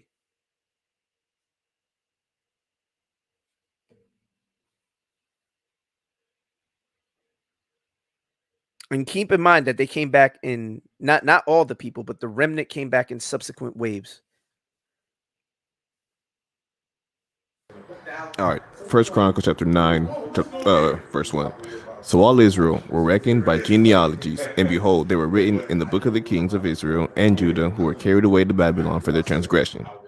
Now the first inhabitants that dwelt in their possessions in their cities were the Israelites, the priests, the Levites, and the Nethinims. And in Jerusalem dwelt of the children of Judah, and of the children of Benjamin, and of the children of Ephraim and Manasseh. Yes. So you had the remnant there. And also if you read Luke 2:36, you'll see Anna from the tribe of Asher. So you're going to notice that you have a remnant from the northern kingdom along with the people of the southern kingdom collectively forming one people in the land. Keeping in mind that I believe Isaiah talks about a remnant, only a remnant shall return. Yeah. But that remnant constitutes, according to Ezra, the book of Ezra, chapter 2, verse 70, it says, and all Israel dwelt in their cities. That people that was there represented Israel, the people of Israel, even if the land was the land of Judea, because and by the way, that's also a fulfillment of the words that we see in Genesis 49 that talks about a lawgiver shall come out of Shiloh in Judah, right? Talking to Judah, that was one of the promises. And we know that person, Shiloh, is talking about Christ. So there had to be a tribe of Judah in the land to be the predominant group. And everyone else took on the name Jew. That's why when you read Esther 8:17, even the Gentiles, it says, and many of the people of the land became Jews, for the fear of the Jews fell upon them. Now, keep in mind that there had already been a wave that had come back from the Babylonian captivity before that time. And then there was a second wave, and that came back during after the events of the book of Esther. So there you have Gentiles being referred to as Jews, meaning you're not only a Jew if you're born one, you could become a Jew. And if you lived in the land of Judea, or if you practiced Judaism, you were considered a Jew. I'm going to say yes. I'm going to Yeah. say yes, but at the same time, it's not like they were how you would say bloodline. That's the difference. And also, I mean, it even says that the stranger that is among you. I mean, first of all, it says the stranger can't eat the Passover, but then if you circumcise this stranger, then he can eat the Passover. So obviously, if According he to the was old already a covenant law, Jew, yes. yeah, if he was already a Jew, he would have already been circumcised. So I mean, so in that case, right there, obviously, it wasn't talking about another Jew. But since we were talking about the exiles, was Wait there a minute, any hold on a second. time? But before do you think that being a convert is some sort of lowly position? Have you looked at the Jews' external writings where they consider a convert to be equal to the one who's born a Jew? In Well, fact, you say even in the scriptures, it can- gives implicit allusion to a lot of this, where it says, "One law shall be both for you, the congregation, and the stranger that sojourneth with you, an ordinance forever in your generations. As ye are, so shall the stranger be before the Lord." Meaning that the person is categorically considered a Israelite because they're a member of the nation of Israel. In the same way that you live in this country called America, therefore you are an American, you are a citizen of America, even if you don't physically descend from the people who colonized America, or maybe you do because I think you know the history, the unfortunate evil history of this country. You very well might descend from one of those people, or That's a no. but but well, you don't know that. You don't No, know that definitively. I do know that definitively. What are you How do talking you know about? that? I talked to my parents. You talk to your parents. Okay. Yeah, I talked to my You want to, parents you know and what? his Have you ever grandpa. seen, Like, what are you have you talking? ever, I'm just real quick. Have you ever seen African American Lives? The PBS show African American Lives by Henry Louis Gates Jr. So he does DNA studies on different peoples, including celebrities. You had a lot of people who had these oral histories that somehow they descended from Native Americans, and then when they did the DNA test, they found out that they either were just completely descended from Africans, from the West and Central Africans, or they were descended from white people. You had some of these guys that found out that they were, their great great great great grandfather was a white man. You know, if you have one of those stories where your great great great great grandfather was a white man, you're going to know. I You work for think a so? person. I know so because I work for a man that he had color in his skin, but his great great great grandfather was a slave man, was a slave man, and his grandma was the slave. See, So that does happen. So how would you? There's no because you're, that history is not far back where you just don't know.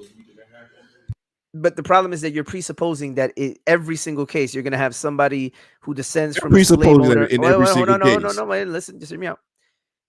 If because you're saying no, you would know, because the assumption in that response is that everybody who descends from a white slave owner knows they descended from a white slave owner, and that's not the case.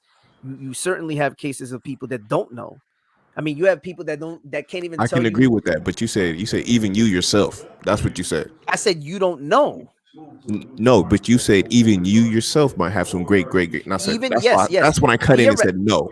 Even you yourself, okay, let me be more nuanced. Even you theoretically, you very well might be descended from a slave owner. You don't know that.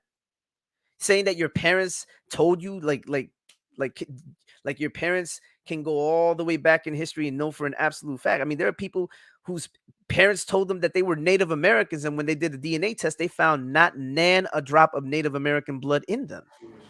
Okay, so what is Native American blood? Native American blood, the indigenous peoples of the But what Americas. is it? Like, since Oh, you're the you're DNA asking me expert, the exact I don't DNA. know what it Oh, I'm is. sorry, my apologies. The Q haplogroup is the DNA of Native Americans. Q. African Americans are E-M2 primary. So you have to understand, people groups have many people in them, right? Hence, people group. If you have people who self-identify as African American, all the people self-identifying as African American, you're going to have different DNAs because not all these people descend from the same peoples. And what I mean by that is, if you have a white slave owner, right, who is your progenitor and you don't know it, you physically descend from a non-African person, right? Perceivably from a non-African person, as far as you know, because who knows? Maybe he descends from an African person like some 7 generations. But Well, as but wouldn't generally, that give him a European haplogroup? Because that's how that works, right? He yes, wouldn't be an E1B1 if he. yes. But that's my point. African Americans have 4 major haplogroups within their populace. E-M2 is the primary one, which you would expect coming from people that descend from West and Central African slaves. The second one is R1B, which is European, the European R1B, because there's various forms of R1B, and the European I, the European version of I, and then you have Q, which is, yes, Native American, but the Native American percentage in African Americans is like in the 0.7 to 0.9 range, less than 1%. That means any J that's found in African Americans is in the less than 1% range. It's in the hyper minority. That means African Americans, by vast, overwhelming majority, are not Semites. Okay, now that's your No, that's that's the your facts. That's no sign. no That's that's what you're saying. That's not what the Bible says. But I mean, no the Bible. first No, of no all, the Bible the doesn't Bible. mention DNA, But so we you're can. pre. Wait, hold on a second. The DNA is a creation of God. We are His creation. DNA is the very signature that we have underneath our skin in our chromosomes. It indicates who we are, who we descend from. So DNA is absolutely a creation of God. You know, the whole concept of tracing your lineage through the house of your fathers, you know, in order for you to be an Israelite, right, you have to have an Israelite father according to that reasoning, right? DNA will tell you if you have an Israelite father, if your paternal lineage goes back to an Israelite. You know what DNA will also tell you? How do you figure that out? Because we have the historical attested group of Semites in Western Asia. For example, I mentioned the Arabs. No one questions the Arabs. You notice that, right? On the Hebrew Israelite side. And yet those Arabs, when you look at their genetics, they're predominantly J, which lines up with the evidence that J historically has been shown to be the founding haplogroup of the Semites. You know, Semites are not just the Arabs and Jews. It's a whole bunch of other people, Midianites, Edomites, you name it. So Okay, let's say theoretically, those Jews in the state of Israel are somehow Edomites. Let's just go with that. Theoretically, they would still be Semites. On the other hand, African Americans are not Semites as a people group. That doesn't mean you don't have Semites amongst their ranks, but as a people group, as a vast majority, they're not Semites. In fact, they're genetically related to the peoples that folks from your side would call Hamites. okay, that's interesting. I mean, I'm not big on DNA, but what I do know is, when you're saying the people that are in the land would, I guess you would say that I would say that they're Edomites. Um, don't they have record of them being Israelites from I don't know way back when supposedly? Yeah, what do you? Well, I don't understand your question. Can you? Okay, don't they have You're some saying kind the of Jews, the Jews that you reject as Jews? the Jews that I reject the Jews? I mean, I don't reject them as Jews. The prophecies reject them as Jews. Oh, the But prophecies reject. Wait, so but I'm hold going on a to second. Wait, ask wait, you. wait, wait, wait, wait, wait, wait, wait. Oh, there you go. See, why you get to ask all the questions, but go ahead. Okay, go ahead. Ask your question. What I'm saying is, don't they have a whole lineage? Like they have some kind of I don't know how they do it. Some lineage that they say that they can claim that goes all the way back to not Abraham, but Aaron. You're talking about the Cohens, specifically the Cohens. Yes, and the DNA shows because I think there's something in the 50, I forget what it is, like 55. That they're in the over 50. Half of them are Cohens genetically. They have the J, the Cohen modal haplotype. The J. No, it's in the. No, I take it back. I take it back. It's in the 45% range. That's what it was. And I think the other actually it gets into the 50 because if you add the other five that are no, it's in the 45% range for Ashkenazim, and it's in the fifth. No, it's in the 56 for Sephardic Jews. So 56 for Sephardic Jew and 45 because I had just read it earlier in Tudor Parfit's book. Okay, cool. So, according to that, to that reasoning, to that logic, so they have not lost records of them ever being Jews, They or have they have uh, records. Yes, they have a lot of these men have records of the communities that were of the diaspora Jews. They were scattered into the various places that they went into, which is biblical because Deuteronomy 28:64 says they would be scattered into all nations. Germany is a part of that all nations. Poland would be a part of that all nations, Lithuania, not just Africa, because I'm well aware of Jews being scattered into Africa. Problem is, folks from your side only focus on Africa and then they ignore these really real communities that existed in Europe and in other places and no, somehow, gloss over it. okay, no, I'm not going to disagree that that there were Israelites in Europe. That's why I brought up Acts 29. But you say Acts 29, it doesn't mean anything. But Could you do me a favor? Your Bible has the book to the Romans, right? The epistle to the Romans, right? of course, Where is Rome? Rome is in Italy. Would you consider that to be European?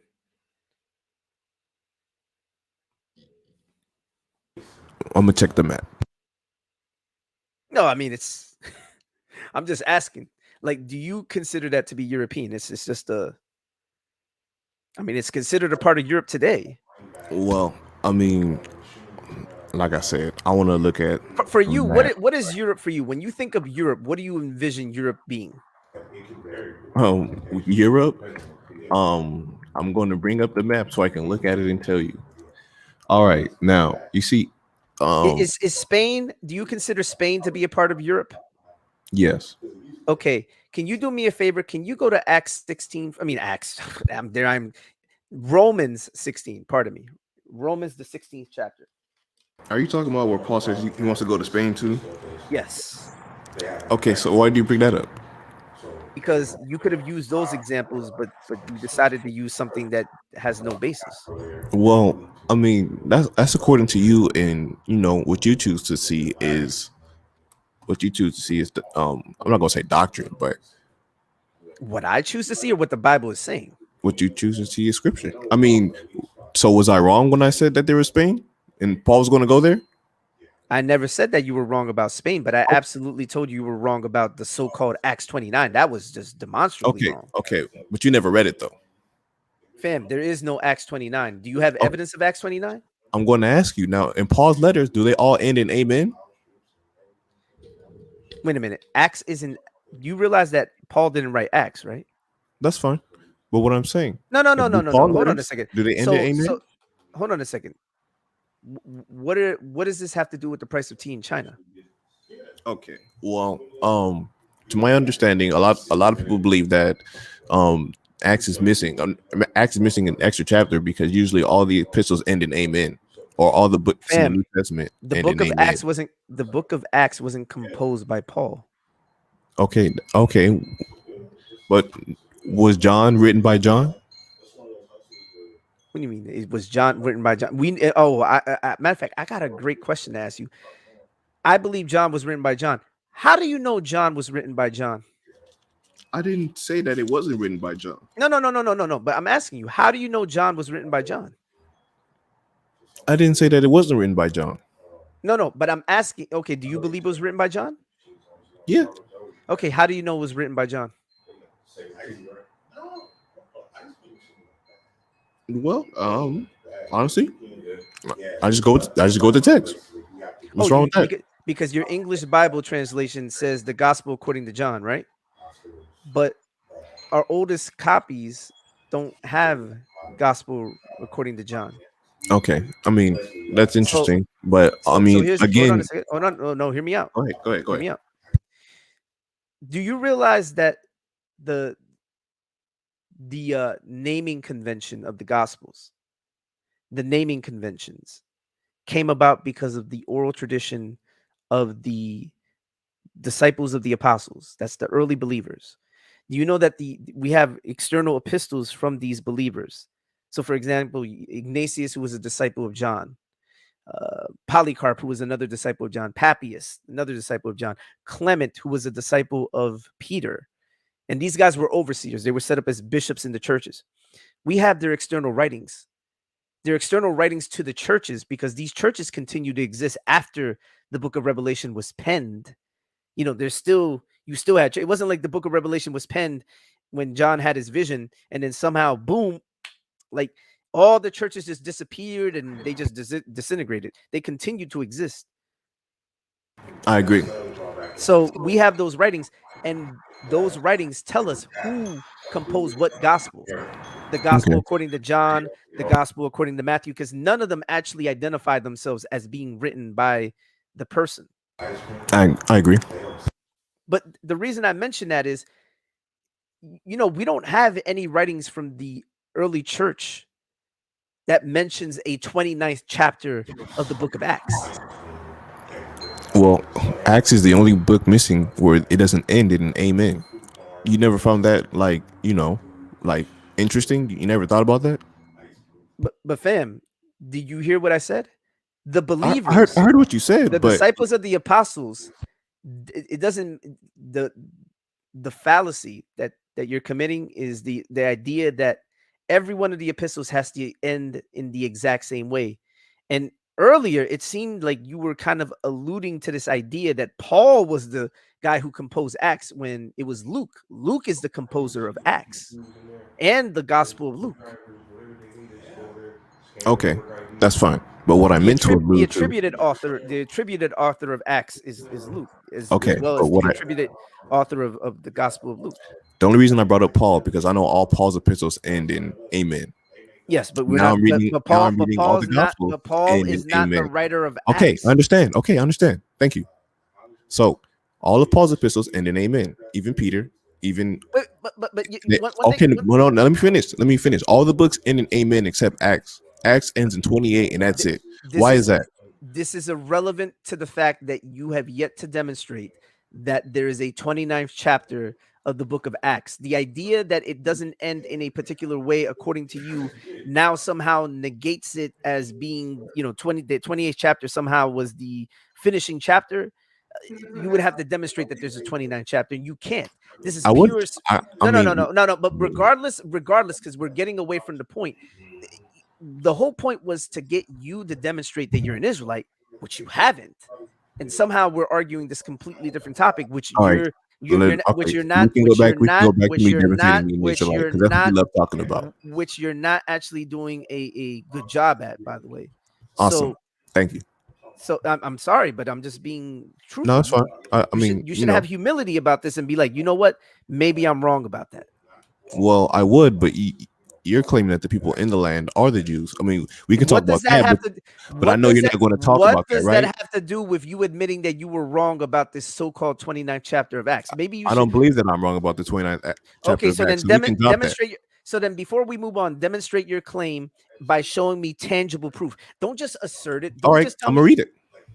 You're going to read a citation that says where we can find the 29th chapter of Acts. I'm going to read the 29th chapter of Acts. No, I want you to show me the manuscript that the 29th so-called 29th chapter of Acts came from. What's manuscript did this come from? The one that you're reading right there, the so-called 29th chapter. What manuscript did it come from? I can read it for you. What manuscript did it come from? What Greek manuscript did that so-called 29th chapter come from? What codex is it found in? Do you know what a codex is?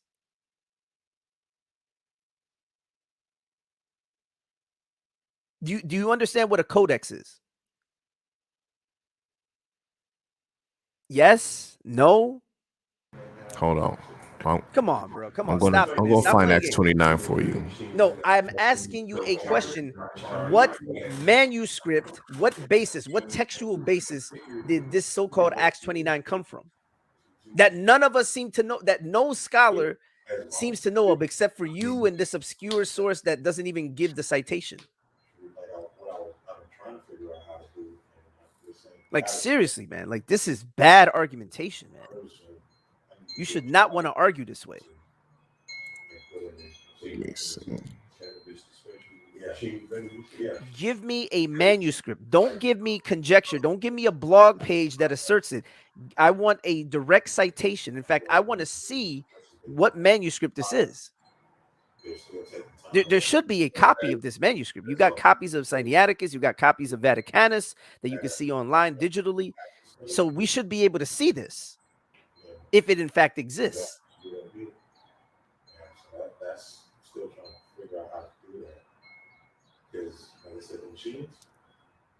Again, I'm going to be honest with you. I didn't look it up. Okay, that's fine. Well, maybe it would behoove you next time to not make an argument that you haven't actually researched. Like, you haven't actually fact checked. You haven't looked into to ensure that the evidence is actually concrete. Because this isn't good argumentation, man. I'm not trying to disrespect you. I'm just keeping it real. I'm telling you, like, if I go into a conversation, I want to make sure that my information is vettable. Like, I'm not going to try to go into a conversation and present information that I cannot easily vet. No, that's oh, okay. I mean, there's Wikipedia. You mean use Wikipedia? Is that what you want? Wikipedia. Okay, so Wikipedia talks That's what about, I'm asking you. That's what I'm asking you right now. Whatever source you bring out, as long as it gives a citation, a direct citation. All right. And by the citation, I mean a manuscript citation. Okay, according to Wikipedia. What are you reading in Wikipedia? Like, It give says me the hold name. on. I'll tell you. What's the name I'm of gonna the spell it article? out for you. Are you ready? Google this out. No, I'm gonna go to Wikipedia. So what Oh, are you okay, looking? that's fine. I mean, the Wikipedia gives you a Sonini manuscripts. Spell that. SO 2 N's I manuscript is a short text purporting to be the translation of a manuscript containing the 29th chapter of Acts of the Repeat that Apostles. one more time. SONNINI. Yes, Okay, here we go. it's a short. And put it on the screen because I The want to lost see this. chapter. Yes, the lost chapter. I'm going to read it and I'll put it on my screen in a second. The lost chapter of the Acts of the Apostles, also known as the Sonini manuscript, is a short text purporting. Do you understand what purporting means? Purporting to be the translation of a manuscript containing the 29th chapter of Acts of the Apostles, detailing the apostles' journey to Britannia, where he preached to the tribes of Israelites in Lungate Hill, the site of St. Paul's Cathedral. The canonical book of Acts ends rather abruptly with Paul kept under house arrest in the 28th chapter, which has led to various theories about the history of the text. But look what it says. The text made its first appearance in London in 1871. According to the editor, it was translated in the late 18th century by French naturalist Sonini de Mandecourt from a quote-unquote Greek manuscript discovered in the archives of Constantinople and presented to him by the Sultan Abdul Ahmet. It was found hidden in an English translation of Sonini's Voyage in Grecia in Turkey in the library of Sir John Newport, MP, 1756 to 1843 after his death. However, no trace of any such manuscript has been found, and from internal evidence, mainstream philology, which is the study of text and everything, considers it most likely to be a fraud. Thus, it is classified among the modern pseudepigrapha. Pseudepigrapha. Come on, bro. Like that was your evidence? Okay, so it was figure foot concerning Ludgate Hill and St. Paul's Cathedral that's actually in Britannica. So why would they have a St. Paul's Cathedral Fam, where Ludgate Hill is? they had a St. Paul's Cathedral before the discovery of this so-called manuscript, which is actually a forgery. It's a forgery. It's a fake. Like, come on, bro. You gotta do better than that. This is if that's what you okay, fine. If you say if that's how you want to write it I off, wouldn't even call it a forgery fine. because it's fraudulent. It's a fraudulent manuscript. Awesome, cool. All right. So if you want to write it off, that's perfectly fine. You can do that. No one's holding it against you. Fam, Now, that very thing that you told me to go to actually refuted you because it said that it's pseudo. okay, that's fine. If that's how you want to write it off, that's perfectly fine. No, that's not how I want to write it off. That's how it's being defined. Okay, that's fine. We're moving on there. So can you admit that you were wrong on that point? I mean, that's what it says. Even though there's a St. Paul Cathedral on Ludgate Hill, Fam, Britannia. there was a St. Paul's Cathedral before that manuscript. And and Paul was there before the manuscript. No, pay attention. St. Paul's Cathedral, and this is important that you understand that in the time of Paul, they weren't building cathedrals, number one. Number two, St. Paul's Cathedral was built by the people of Britannia, and it was given the same way that you, like, watch this foolish logic. You have St. Paul's cathedrals over here in this country. Did Paul come and visit the Americas according to that faulty reasoning? Of course not. The naming of the cathedral being given the name St. Paul's Cathedral doesn't mean that Paul was there and he founded the cathedral. That's the assumption that you're starting from. And that's just bad logic, man. Who said that he founded the cathedral? Well, you said, well, why would it call it St. Paul's Cathedral? Well, maybe Did because they were wait. Maybe did it dawn upon you that they called it St. Paul's Cathedral because they were Christians? And they decided, like many Christians who would name their churches St. Joseph's Cathedral or St. Mary's Cathedral, or they would name their churches St. Thomas's Cathedral, St. Mark's Cathedral. Like, are you serious, man? St. Mary? Yes. Mary was the saint? Oh, so Mary wasn't saved? Saint means saved? Oh, look, we're not going to get into that. We're not going to get into that. No. What does the word saint mean? Saint does not mean saved. What does saint mean, sir? Well, according to the Bible, the Israelites set apart. It means set apart. So Mary wasn't set apart. She was. Well, you just said she was saved, and you didn't say it was set apart until right now. So she went to the lake of fire. I didn't say that. You're saying. Okay, that. so did Mary? No. Let me ask you something. Was Mary saved? Did she believe on her son? Actually, of course she believed on her son because. Okay, so then did she die believing on her son? I'm going to say yeah. I'm going to assume that. Oh, so what does the Bible say that if you confess that Jesus is Lord and believe it in your heart? So she believed it in her heart and she died that way, according to Romans 10. So she was saved. It says if you confess with your mouth, believe in your heart, confess with your mouth that Jesus is Lord, you shall be saved. So she wasn't saved. So how come Jesus said there's going to be many that say, tell me in that day, Lord, Lord? Haven't we? So Mary's going to be one of those people that say, Lord, Lord. They do all those good works, but he's still going to tell them depart from me. So were they saved? They believe too. So Mary's going to be one of those people that's going to say, Lord, Lord. No, I'm telling you, you're trying to. No, but you're under the assumption because you're trying to Matthew 7 with that assumption. You quoted Matthew 7. I'm trying to tell you, like, just because I need you to stop because we both can't talk at the same time. You quoted Matthew 7:21 through 23, which has nothing to do with us talking about Mary being a saint and Mary died because you just admitted that she died being saved. So those who say Lord, Lord couldn't possibly be in reference to Mary if she actually died believing.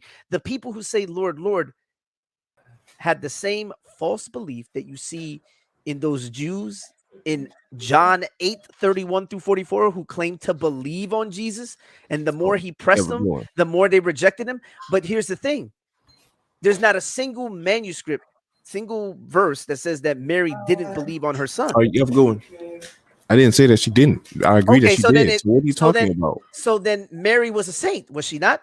Let So me tell you when what the Paul, saints are. Let me. no, pay attention. When Paul writes his epistles and says to the saints, are the saints not believers, or are the saints somehow outside of the church? Yeah, like, yo, this guy, like David, yo, yeah, this guy's saying, yo, this guy's confused. You're right about that, man. Fam, like All right, so let me read this. This is Psalms chapter 50 and verse where it talks about Israel 5. being saints, right? Gather Mary was an my Israelite. saints together unto me, those that have made a covenant with me by sacrifice. According to the Bible, those are the saints. Okay, so let's go to Romans. Actually, you know what? Let's go to First Corinthians. And I want you to tell me what Paul calls the church at Corinth. What does he say there? He uses very particular language. First Corinthians chapter 1. You there? You there?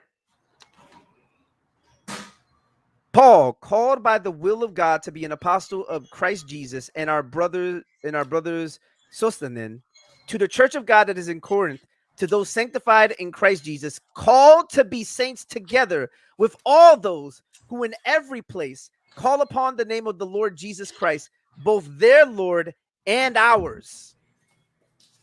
To the saints? Come on, fam. Like, you gotta stop that, man. Like, you Okay. Yeah, you say that, but let me check this out. Are you gonna admit that you were wrong? Wrong about what? Get up out of here, man. This dude is silly, man. Oh boy, man. I just spent an additional, what was it? Man. Yeah, man. Any believer can be a saint. That's right. Famalam, like on a second. I don't know who this is, but yeah. Hold on a second. Hold on. Yeah, we going off air, man. Oh, goodness gracious, man. I'm gonna end this live stream, man. This is I can't believe that. That is utterly ridiculous, man. Utterly ridiculous. There should be no reason why a person should be coming up in here and making those sort of assumptions. Oh goodness, man. So with that being said, I see we have someone in here, so I'm gonna talk to this person off air because this is ridiculous, man. I'll be here for another hour and a half if we keep going. So with that being said, I'm gonna end this live stream. I want to thank everyone who came on through and showed some support. That being said, God bless you all. I hope this has edified someone out there, and please keep those people who came in here in prayer. Keep them in prayer, y'all, especially that last dude. My goodness. God bless y'all.